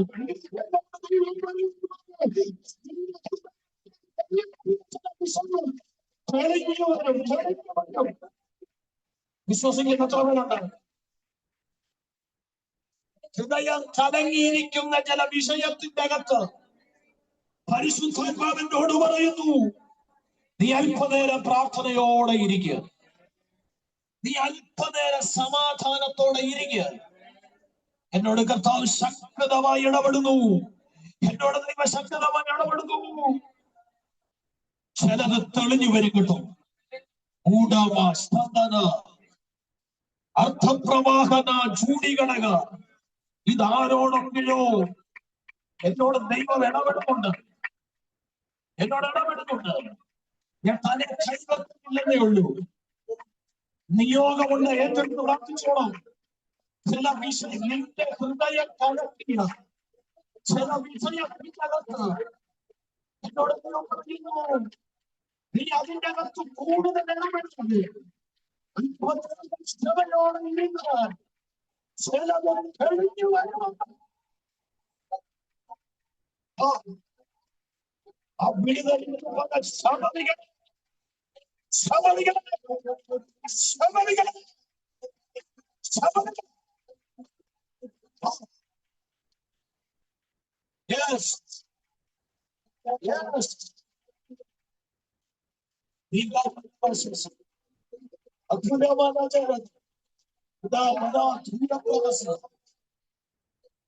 ഹൃദയം കലങ്ങി ഒരു സമാധാനത്തിനു വേണ്ടി ചില വിഷയത്തിന്റെ അകത്ത് ഭാരപ്പെടുന്ന ദൈവകുഞ്ഞുങ്ങളുടെ ഹൃദയം നുറുക്കം കണ്ടിട്ട് എന്നോട് ദൈവത്തിന്റെ ആത്മാവ് പറയുന്നു, ആ വിഷയത്തിന്റെ അകത്ത് അല്പം ക്ഷമയോടെ നീ ഇരിക്കുക, അല്പം ക്ഷമയോടെ നീ പ്രാർത്ഥിക്കുക. എന്നോട് ദൈവം പറയുന്നു, അത് തെളിഞ്ഞു വരുന്നത് നീ കാണും. അത് തെളിഞ്ഞു വരുന്നത് നീ കാണും. അത് തെളിഞ്ഞു വരുന്നത് നീ കഴിയും. നിന്റെ ഹൃദയം സന്ദർശിക്കുക. നിന്റെ ഹൃദയത്തിൽ സമയമേ വരുവാ. നീ ഒരു ദൈവം പ്രവർത്തിക്കും.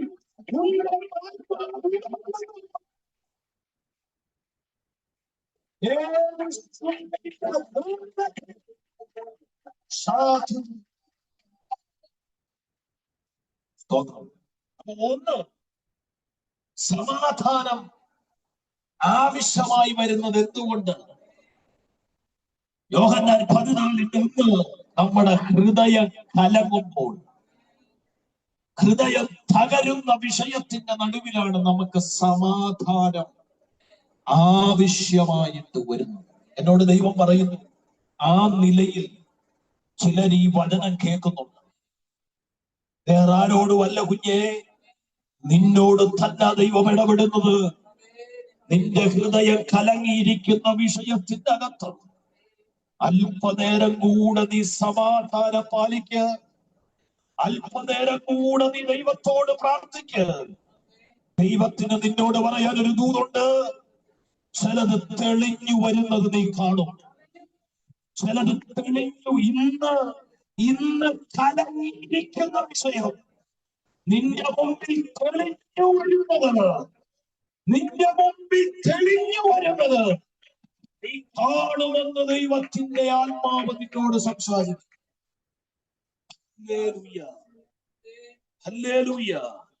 ശ്രദ്ധിച്ച് കേൾക്കണമേ. രണ്ടാമത്തെ കാര്യം, ഞാൻ അവിടെ നിന്ന് പ്രസംഗിച്ചാൽ അങ്ങനെ നിന്ന് പ്രസംഗിക്കും. ഹല്ലേലൂയ. രണ്ടാമത്തെ കാര്യം, എപ്പോഴാണ് സമാധാനം ലഭിക്കുന്നത്? അപ്പൊ ഒന്ന്, സമാധാനം എന്തുകൊണ്ടാണ് ആവശ്യമായി വരുന്നത്? നിങ്ങൾക്ക് അതിന്റെ ഉത്തരം ദൈവാത്മാവ് തന്നു. ഹൃദയം കലങ്ങുമ്പോൾ അതിനെന്താണ് പ്രതിവിധി? സമാധാനത്തോടെ ഇരുന്ന് അതിൻ്റെ അകത്ത് പ്രാർത്ഥിക്കണം. ഒരു വിഷയം നമ്മുടെ ഹൃദയം കലങ്ങുന്ന നിലയിൽ വന്നാൽ, ഹല്ലേലൂയ സ്തോത്രം, ആ സമയത്ത് ഒരു തീരുമാനം എന്ത് ചെയ്യരുത്? എടുക്കരുത്. ഞാൻ എപ്പോഴും പറയാറുണ്ട്, ഹൃദയം അസ്വസ്ഥമായിരിക്കുന്ന നേരങ്ങളിൽ എന്ത് ചെയ്യരുത്? ഹൃദയം അസ്വസ്ഥമായിരിക്കുന്ന നേരങ്ങളിൽ ഒരു തീരുമാനം എടുക്കരുത്. ആ തീരുമാനം ഒരിക്കലും ശാശ്വതമാകത്തില്ല. എപ്പോഴും നമ്മുടെ മനസ്സൊന്ന് കൂളാക്കി, നമ്മുടെ ഹൃദയം ഒന്ന് കൂളാക്കി, വളരെ ചിന്തിച്ചും പ്രാർത്ഥിച്ചും വേണം ഒരു തീരുമാനത്തിലേക്ക് നമ്മൾ വരാൻ. ഹൃദയം അസ്വസ്ഥപ്പെട്ടിരിക്കുമ്പോൾ ഒരു തീരുമാനത്തിലേക്ക് നമ്മൾ എന്ത് ചെയ്യരുത്? പോകാൻ പാടില്ല. അപ്പോൾ എന്നോട് ദൈവാത്മാവ് പറയുന്നത്, ഹൃദയം കലങ്ങുന്ന ചില വിഷയത്തിന്റെ അകത്തോ നീ അല്പം സമാധാനത്തോടിരുന്ന് നീ പ്രാർത്ഥിക്കുക. ചിലത് തെളിഞ്ഞു വരുന്നത് നീ കാണും. രണ്ട്, എപ്പോഴാണ് ഈ ഹൃദയ കലങ്ങിയിരിക്കുന്ന അവസ്ഥയിൽ നിന്ന് ഒരു സമാധാനം എപ്പോഴാണ് നിനക്ക് പ്രാപിക്കാൻ കഴിയുന്നത്? അതിന്റെ ഉത്തരമാണ് സങ്കീർത്തനം 55-ന്റെ 22-ാമത്തെ വാക്യത്തിൽ ഇങ്ങനെ എഴുതിയിരിക്കുന്നു. സങ്കീർത്തനം 55-ന്റെ 22-ൽ, നിങ്ങളുടെ ഭാരം എന്റെ മേൽ സകല ഭാരവും ചുമക്കുന്നു. വായിച്ചത് 55-ന്റെ 22.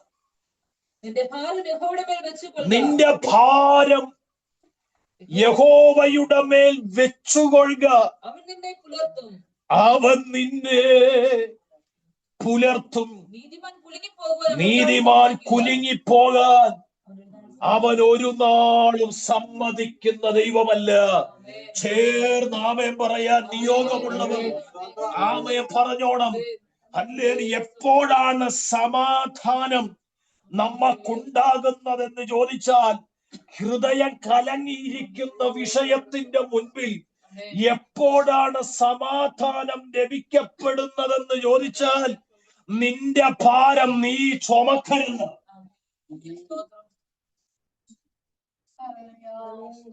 എത്ര പേർക്ക് മനസ്സിലായി?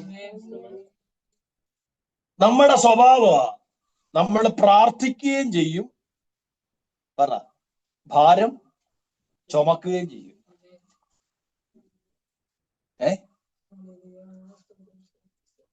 അയ്യോ,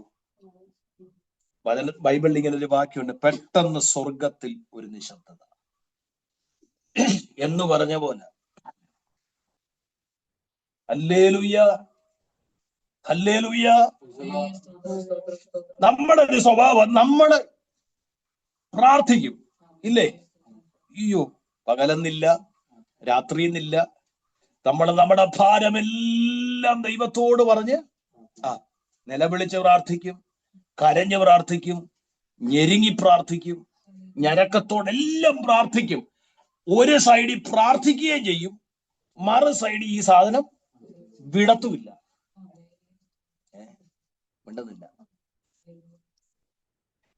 ഞാൻ പറയുന്നത് കള്ളമാണെങ്കിൽ പരിശുദ്ധാത്മാവ് എന്നോട് തിരിച്ചു ചോദിച്ചോട്ടെ, സാരമില്ല. ഹല്ലേലൂയ. സ്തോത്രം. പാസ് പറയുന്ന കള്ളമാണെന്ന് എന്റെ അടുത്ത് പ്രാർത്ഥിക്കാൻ വരുന്ന ആരും ഒന്ന് പറഞ്ഞേ. സ്തോത്രം. മറുപടി ഞാൻ പറയാം. പാസ് ഇപ്പൊ പറഞ്ഞ കള്ളമാണെന്ന് എന്റെ അടുത്ത് പ്രാർത്ഥിക്കാൻ വരുന്നവർ ഒന്ന് പറഞ്ഞേ, ഞാൻ തെളിയിച്ചു തരാം. ഹല്ലേലൂയ. അപ്പൊ ഒരു സൈഡിൽ പ്രാർത്ഥിക്കുകയും ചെയ്യും, മറു സൈഡിൽ ഈ ഭാരം വിടത്തുമില്ല. സ്വത്രം സ്വത്രം. പക്ഷേ എന്നോട് ദൈവത്തിന്റെ ആത്മാവ് ഇന്ന് പകൽ നമ്മളോട് പറയുന്നൊരു ദൂത്, നിന്റെ ഹൃദയം കലങ്ങിയിരിക്കുന്ന വിഷയത്തിന്റെ അകത്ത് നിനക്കൊരു സമാധാനം വേണമെങ്കിൽ ആ വിഷയത്തെ നീ യഹോവയുടെ മേൽ ഫലമേൽപ്പിക്കണം. ഒരാമേ പറഞ്ഞേ. അതാ ഞാൻ മുമ്പേ പറഞ്ഞത്, പ്രാർത്ഥിച്ചു സ്തോത്രം പറഞ്ഞ് വിട്ടേക്കണം. പിന്നെ നീ ഹൃദയത്തിൽ അതിനെ ചുമക്കരുത്. പിന്നെ നീ ഹൃദയത്തിൽ, എന്നോട് ദൈവം പറയുക, ചില വിഷയങ്ങൾ പ്രാർത്ഥിച്ചിട്ട് അത് ഹൃദയത്തിൽ ചുമക്കത്തക്കവണ്ണം നമുക്ക് ഹല്ലേലൂയ ആ നിലയിൽ ഒരു ടെൻഡൻസി തരുന്ന അനുഭവം നമ്മുടെ ജഡത്തിലുണ്ട്. നമ്മൾ വിശ്വസിച്ച് പ്രാർത്ഥിച്ചേൽപ്പിക്കുകയും ചെയ്യും. എന്നാൽ ആ ഭാരത്തെ ഹൃദയത്തിൽ ചുമക്കത്തക്കവണ്ണം നമ്മളിൽ പ്രവർത്തിക്കുന്ന ഒരു നെഗറ്റീവ് മേഖലയുണ്ട്. എന്നാൽ ഇന്ന് പകൽ ആത്മാവ് ശക്തമായി പറയുന്നു, നിന്റെ വിഷയത്തിന്റെ അകത്ത് സമാധാനം വെളിപ്പെട്ടു വരണമെങ്കിൽ ഇന്ന് നീ ആ വിഷയം നീ പിടിച്ചോണ്ടിരിക്കരുത്. ആ വിഷയം നീ ദൈവത്തിന് കൈമാറുക. സ്തോത്രം സ്തോത്രം സ്തോത്രം. Hallelujah hallelujah. എന്നോട് ആത്മാവ് ഇടപെടുക. നീ പിടിച്ചോണ്ടിരിക്കുന്നത് കൊണ്ട് നിനക്ക് അതിന്റെ അകത്തൊരു സമാധാനത്തിന്റെ വിടുതലില്ലാത്തത്. ഇന്ന് പകൽ ആത്മാവ് ഇടപെടുന്നു, നീ അത് പിടിച്ചോണ്ടിരിക്കരുത്. എന്നോട് ദൈവം പറയുന്നു, ഏറ്റെടുക്കാൻ ഒരു പണി ഇവിടെ വന്നിട്ടുണ്ട്. ഏറ്റെടുക്കാൻ ഒരു പണി ഇവിടെ വന്നിട്ടുണ്ട്. നിന്റെ ഭാരം ചുമക്കാൻ ഒരു പണി വന്നിട്ടുണ്ട്. നീ അതും കണ്ട് പോകരുത്. നീ അതും കണ്ട് മടങ്ങരുത്. നീ അതവന്റെ തരത്തിലേക്ക് വിട്ടുവഴിക്കരുത്. ഉദാഹരണ സംഘരാജ അർത്ഥപ്രബോധനം എന്നോട് സകല മാനവരുടെയും പാപത്തെ ചുമത്താൻ അവന് കഴിവുണ്ടെങ്കിൽ നിന്റെ വിഷയം അവന് വിഷയം പ്രാർത്ഥിച്ചേ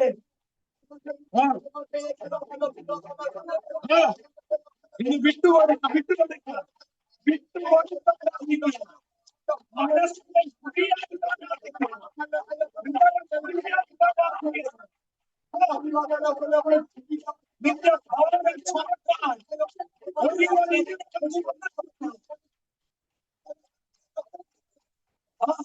നീ വന്നത് ഭാരം ചുമന്നോണ്ട് ദൈവനോട് ഇടപെടുന്നു. നീ വന്നത് ഭാരം ചുമന്നോണ്ട് എന്നാ ദൈവം പറയുന്നു, അത് ചുമന്നോണ്ട് നീ പോകരുത്. അത് ചുമന്നോണ്ട് നീ പോകരുത്. അത് ഏറ്റെടുക്കാൻ ഒരു വഴി വിളങ്ങിയിട്ടുണ്ട്. അത് വഹിക്കാൻ ഒരു വഴി, അത് ചുമക്കാൻ ഒരു വഴി.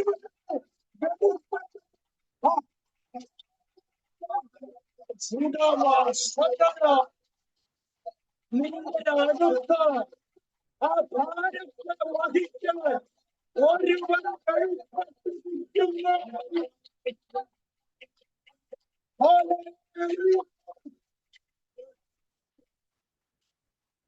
എന്നോട് ദൈവം ഇടപെടുക.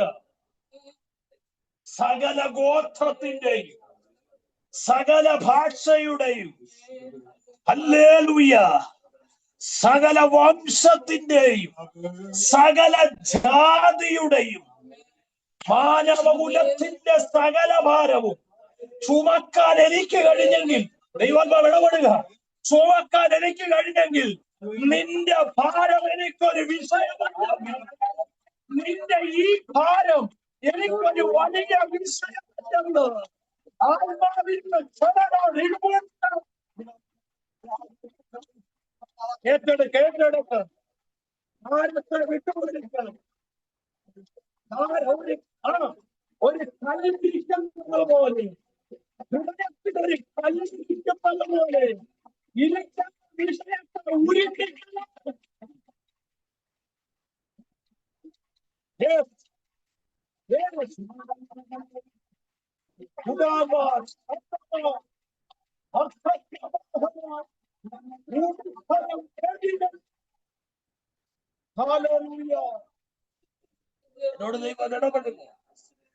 വേറെ കണക്ട് ചെയ്ത് വചനം പ്രസംഗിക്കാൻ എനിക്ക് അറിയാം, പക്ഷേ ഞാൻ അങ്ങോട്ട് പോയി കഴിഞ്ഞാൽ എനിക്ക് ഈ ദൂത് കംപ്ലീറ്റ് ചെയ്യാൻ പറ്റും.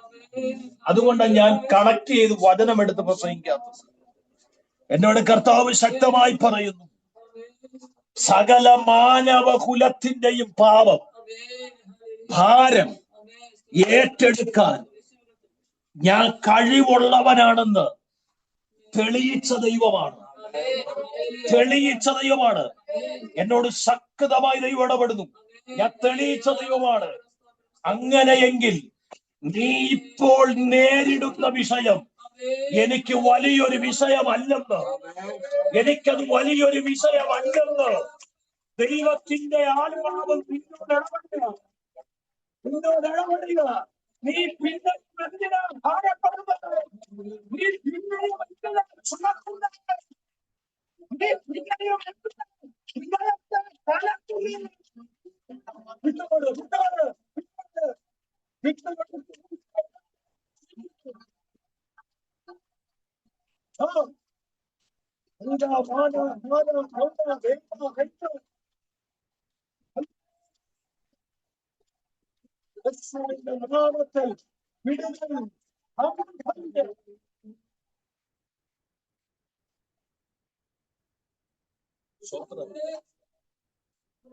അപ്പോൾ അനുഭവിക്കുന്ന വിഷയത്തിന്റെ നടുവിൽ ഒരു ദൈവസമാധാനം വെളിപ്പെട്ട് വരണമെങ്കിൽ നമ്മൾ അതിനെ യഹോവയുടെ മേൽ പരമേൽപ്പിക്കാൻ തയ്യാറാവണം.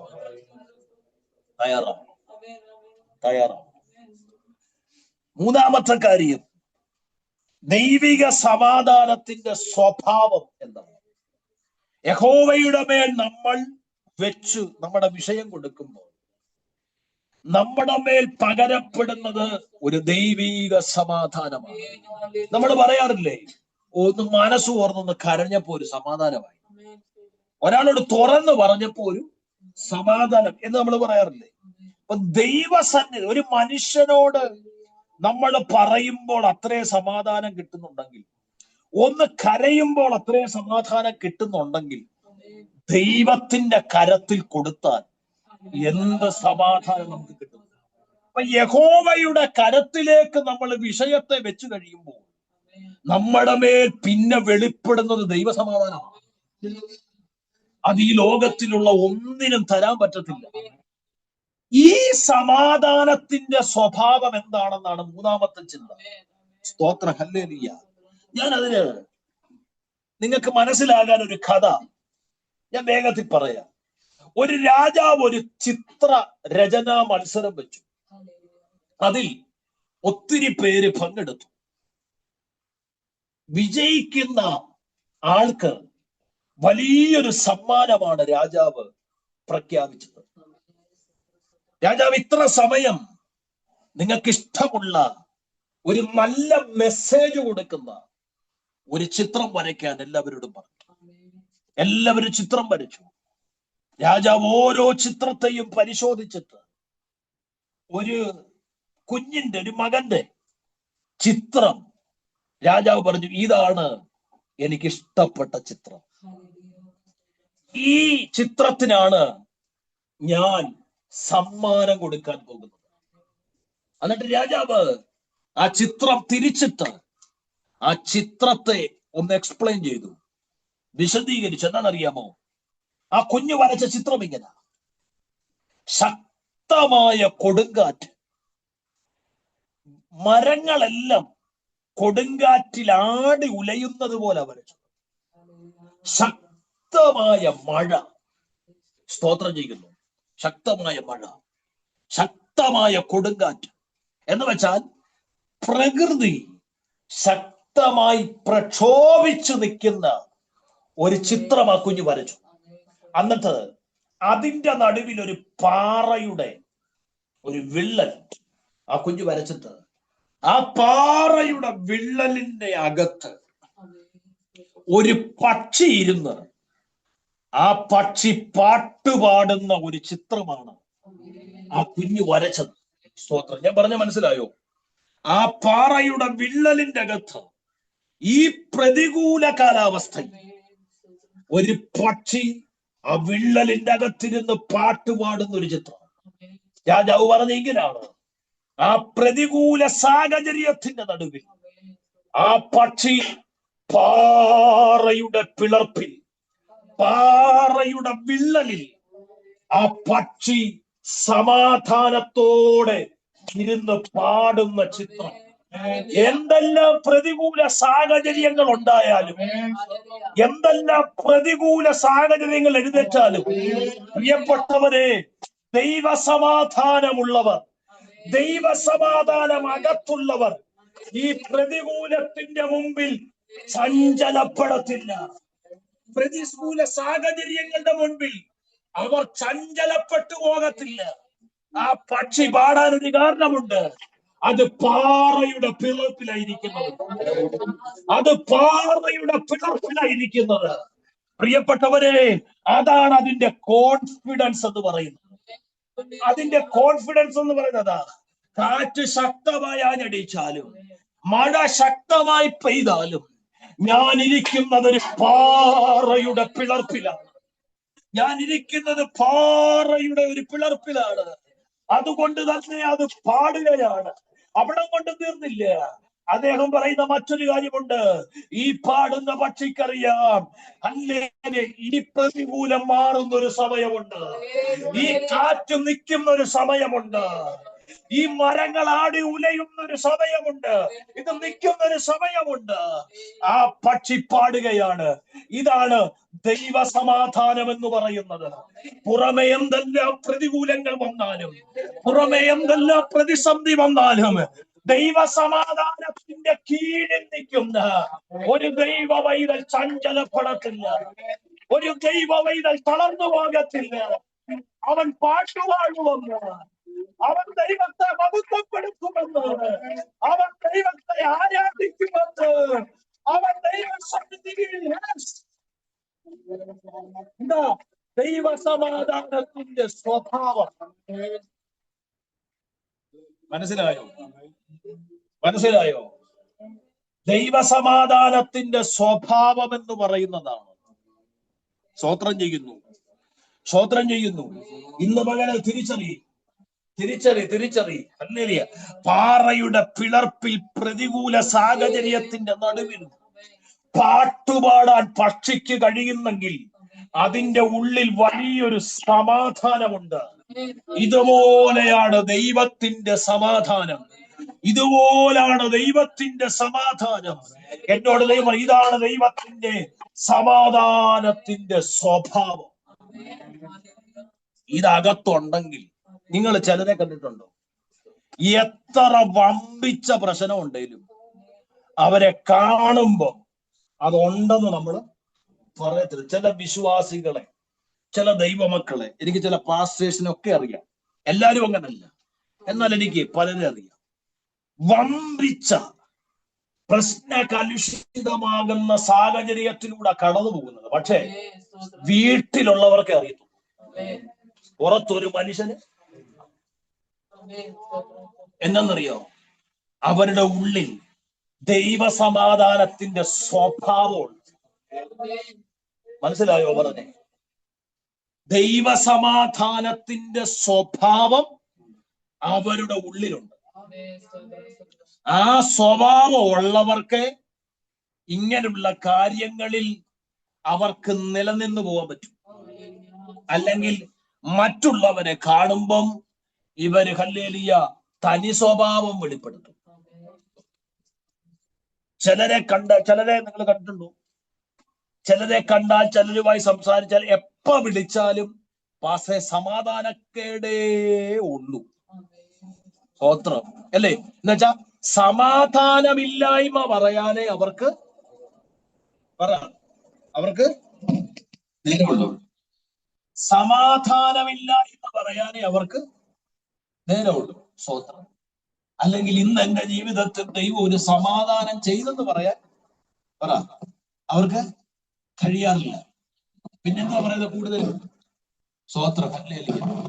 സമാധാനക്കേടിനെ കുറിച്ച് പറയാൻ അവർക്ക് നേരം. സമാധാനക്കേടിനെ കുറിച്ച് ഞാൻ പറയാം. എന്നാ കാര്യം അറിയാവോ? ദൈവിക സമാധാനത്തിന്റെ സ്വഭാവം അവരിൽ വന്നിട്ടില്ല.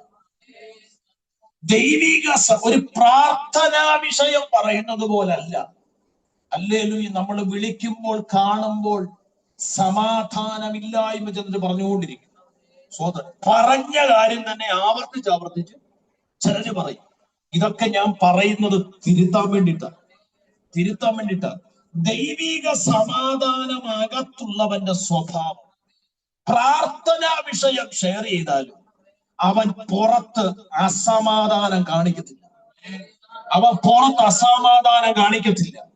അവൻ ദൈവത്തോട് നിലവിളിക്കും.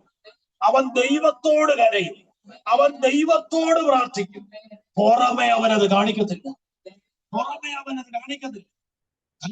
ഇതിനെയാണ് ദൈവിക സ്വഭാവം.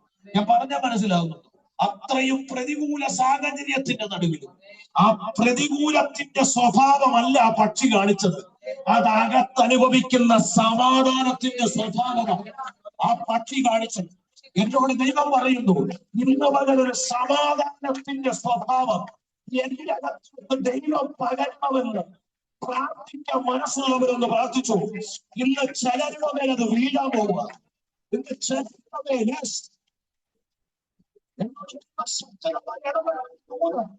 ഒരു സമാധാനത്തിന്റെ സ്വഭാവത്തിന്റെ ഒരു വീഴുക.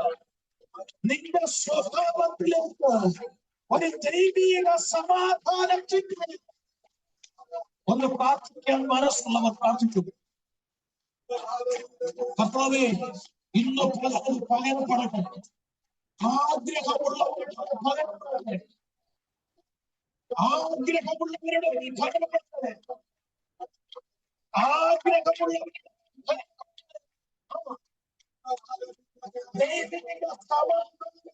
സ്വഭാവം ഏത് പ്രതികൂല സാഹചര്യത്തിലും ഏത് വൈഷമ്യത്തിന്റെ വിഷയത്തിലും ദൈവിക സമാധാനത്തിൽ പ്രകടിപ്പിക്കുന്ന ഒരു സ്വഭാവത്തിന്റെ പകർച്ച ഇന്ന് ആഗ്രഹിക്കുന്ന അത് വെളിപ്പെട്ടുവരാൻ കർത്താവേ ഞാൻ പ്രാർത്ഥിക്കുന്നു. യേശുവിന്റെ നാമത്തിൽ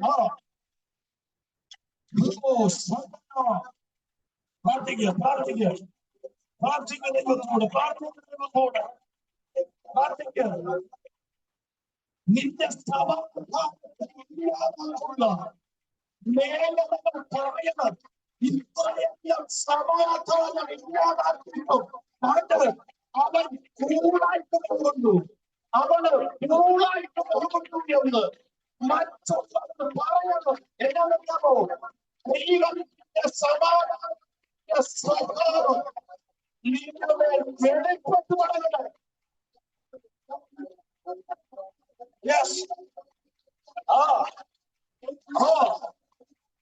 ഏത് സാഹചര്യത്തിലും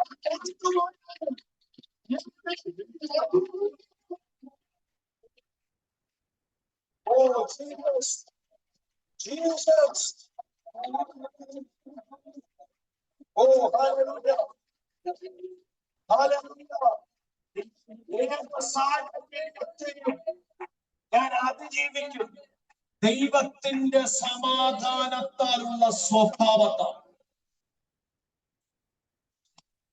അകത്ത് പ്രാപിക്കേണ്ടതിനെ കുറിച്ച് ആത്മാവ് വെളിപ്പെടുത്തും. കർത്താവ് ചെയ്യുന്നുണ്ട്, നീ പോലും അറിയാതെ ദൈവം ചെയ്യുന്നുണ്ട് നിന്റെ അകത്ത്.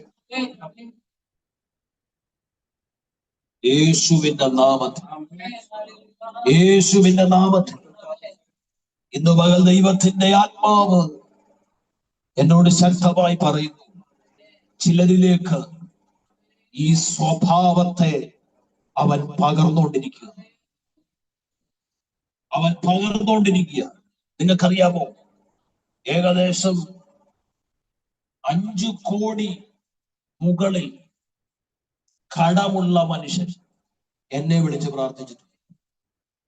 ചില സന്ദർഭങ്ങളിൽ അദ്ദേഹം വിശ്വാസത്തിന്റെ വാക്കുകൾ പറഞ്ഞിട്ട് എന്നെ ഇങ്ങോട്ട് ബലപ്പെടുത്തും.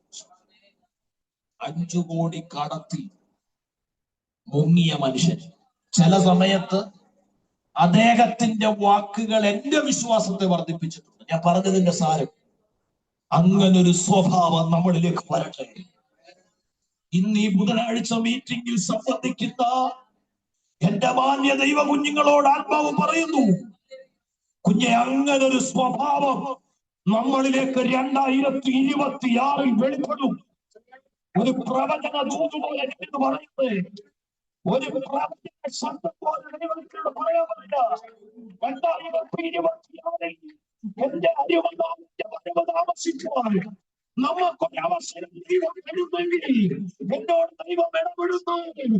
നമ്മളിലെ ഈ ഒരു സ്വഭാവം, ഈ ഒരു സ്വഭാവത്തിന്റെ പകർച്ച ചിലരിലേക്ക് ദൈവം ഇടുന്നവർ എന്നെ കർത്താവ് കാണിക്കുന്നു. ഏത് സാഹചര്യങ്ങളിലും അതിജീവിക്കുന്ന ഒരു ദൈവിക സമാധാനത്തിന്റെ സ്വഭാവം ചിലരിലേക്ക് ദൈവം എന്നെ കാണിക്കുന്നു. വിശ്വസിക്കുന്നവരുടെ ആ പ്രവചനം നിവർത്തിയാകട്ടെ. ആ പ്രവചനം നിവർത്തി അവരുടെ സ്വഭാവത്തിൽ അവരുടെ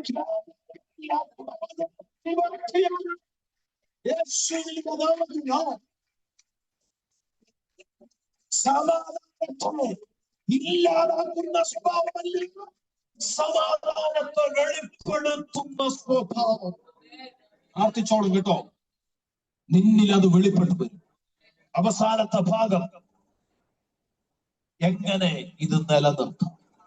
ദൈവത്തിന്റെ സമാധാന സ്വഭാവം എങ്ങനെ നിലനിർത്താം? ഒരു വാക്യം വായിച്ച യോഹന്നാൻ 14:27 വാക്യം. അതുകൊണ്ട് ധ്യാനിച്ച് നമുക്ക് അല്പനേരം ആത്മാവിൽ പ്രാർത്ഥിക്കാം. 14:27. സമാധാനം ഞാൻ നിങ്ങൾക്ക് തന്നേച്ചു പോകുന്നു, എന്റെ സമാധാനം ഞാൻ നിങ്ങൾക്ക് തരുന്നു. ലോകം തരുന്നത് പോലെയല്ല ഞാൻ നിങ്ങൾക്ക് തരുന്നത്. നിങ്ങളുടെ ഹൃദയം കലങ്ങരുത്, ഭ്രമിക്കരുത്. ഞാൻ പോകുകയും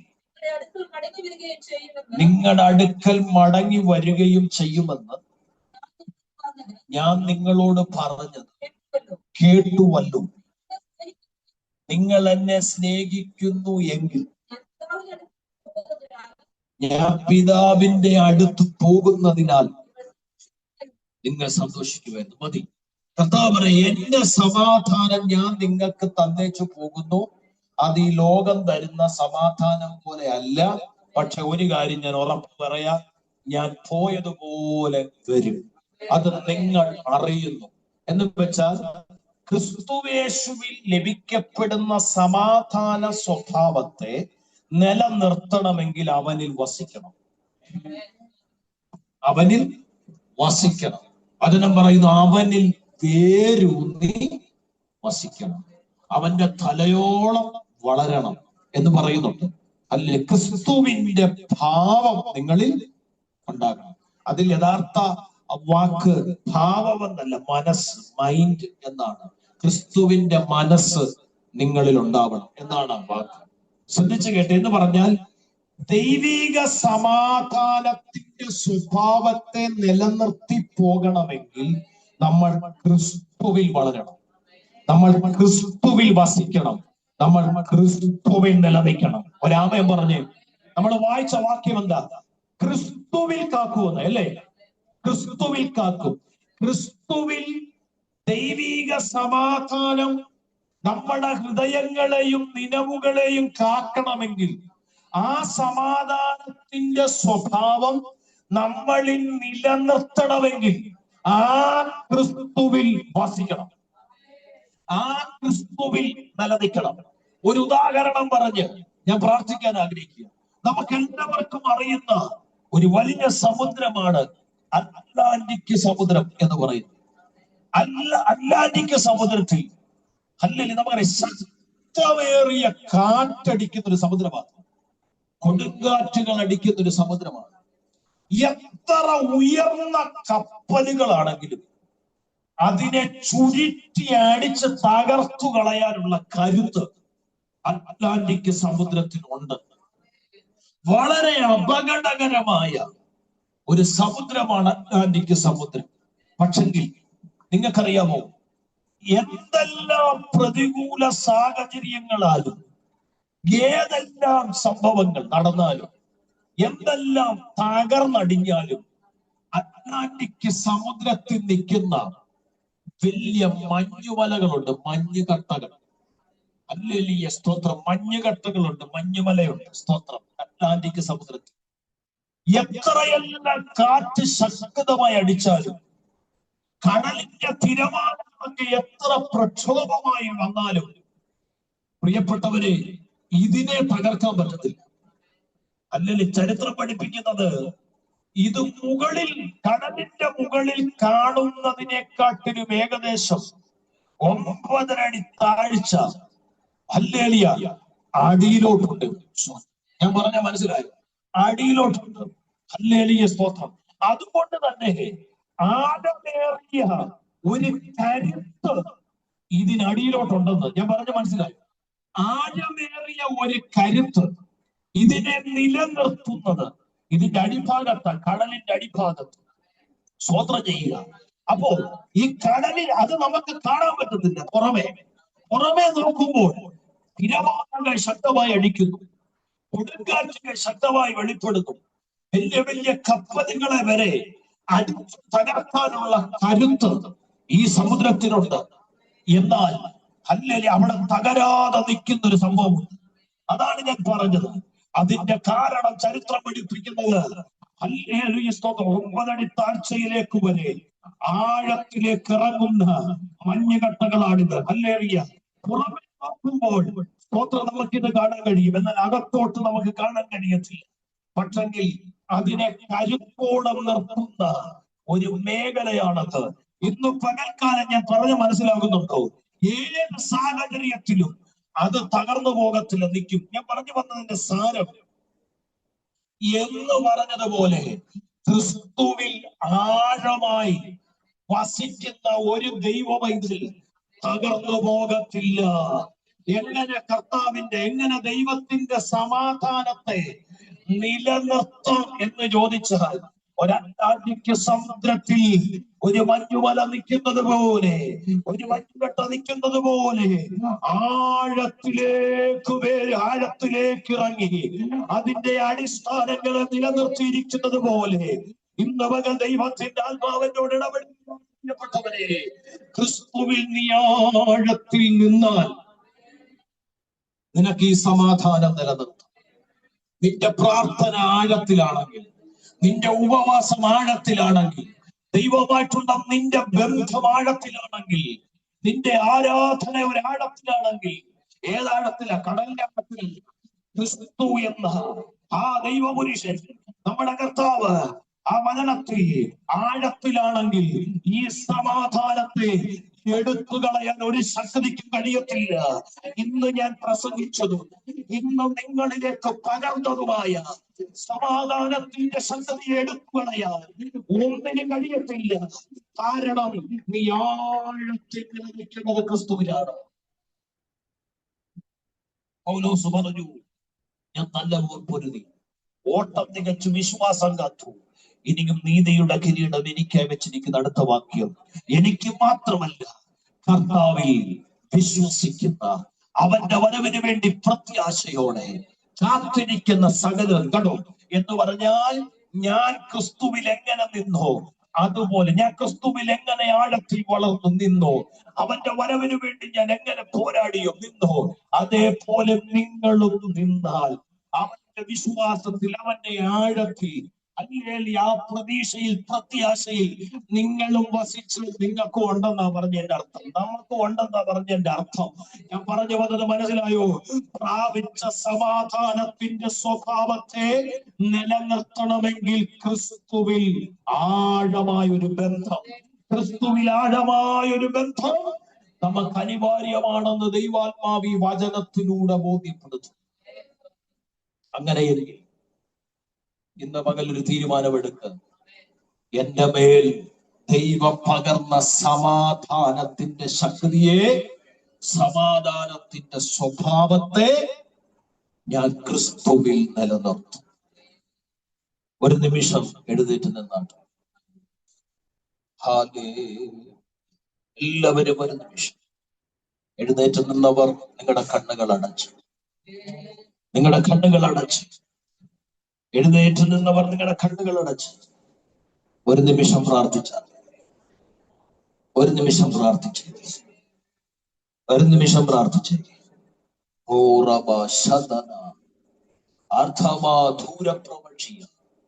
ഒരു നിമിഷം കണ്ണുകൾ. ഞാൻ ഒരു പാട്ടൊന്നും പാടി ആരാധിക്കാൻ ആഗ്രഹിക്കുന്നില്ല. ഒരു നിമിഷം കണ്ണടച്ച് എല്ലാരും പ്രാർത്ഥിച്ചാൽ ദൈവത്തിന്റെ മഹത്വം നമ്മുടെ ജീവിതത്തിൽ ഏത് വിഷയത്തിന്റെ മുഖത്താണോ കലങ്ങുന്നത്, ഈ ദൈവത്തോട് പ്രാർത്ഥിക്കുക. കർത്താവേ, നിന്റെ സമാധാനത്തിന്റെ ശക്തി അതിൻ്റെ അകത്തേക്ക് വിളിക്കണം, അതിൻ്റെ അകത്തേക്ക് വിളിക്കണം. നിന്റെ സമാധാനത്തിന്റെ ശക്തി അതിൻ്റെ അകത്തേക്ക് വിളിക്കണം. വെളിപ്പെട്ടാൽ മാത്രം പോരാ, ആ സമാധാനത്തെ നിലനിർത്താൻ എന്നെ സഹായിക്കും. ഒന്ന് പ്രാർത്ഥിച്ചേ, നമുക്കൊന്ന് സമർപ്പിക്കാം.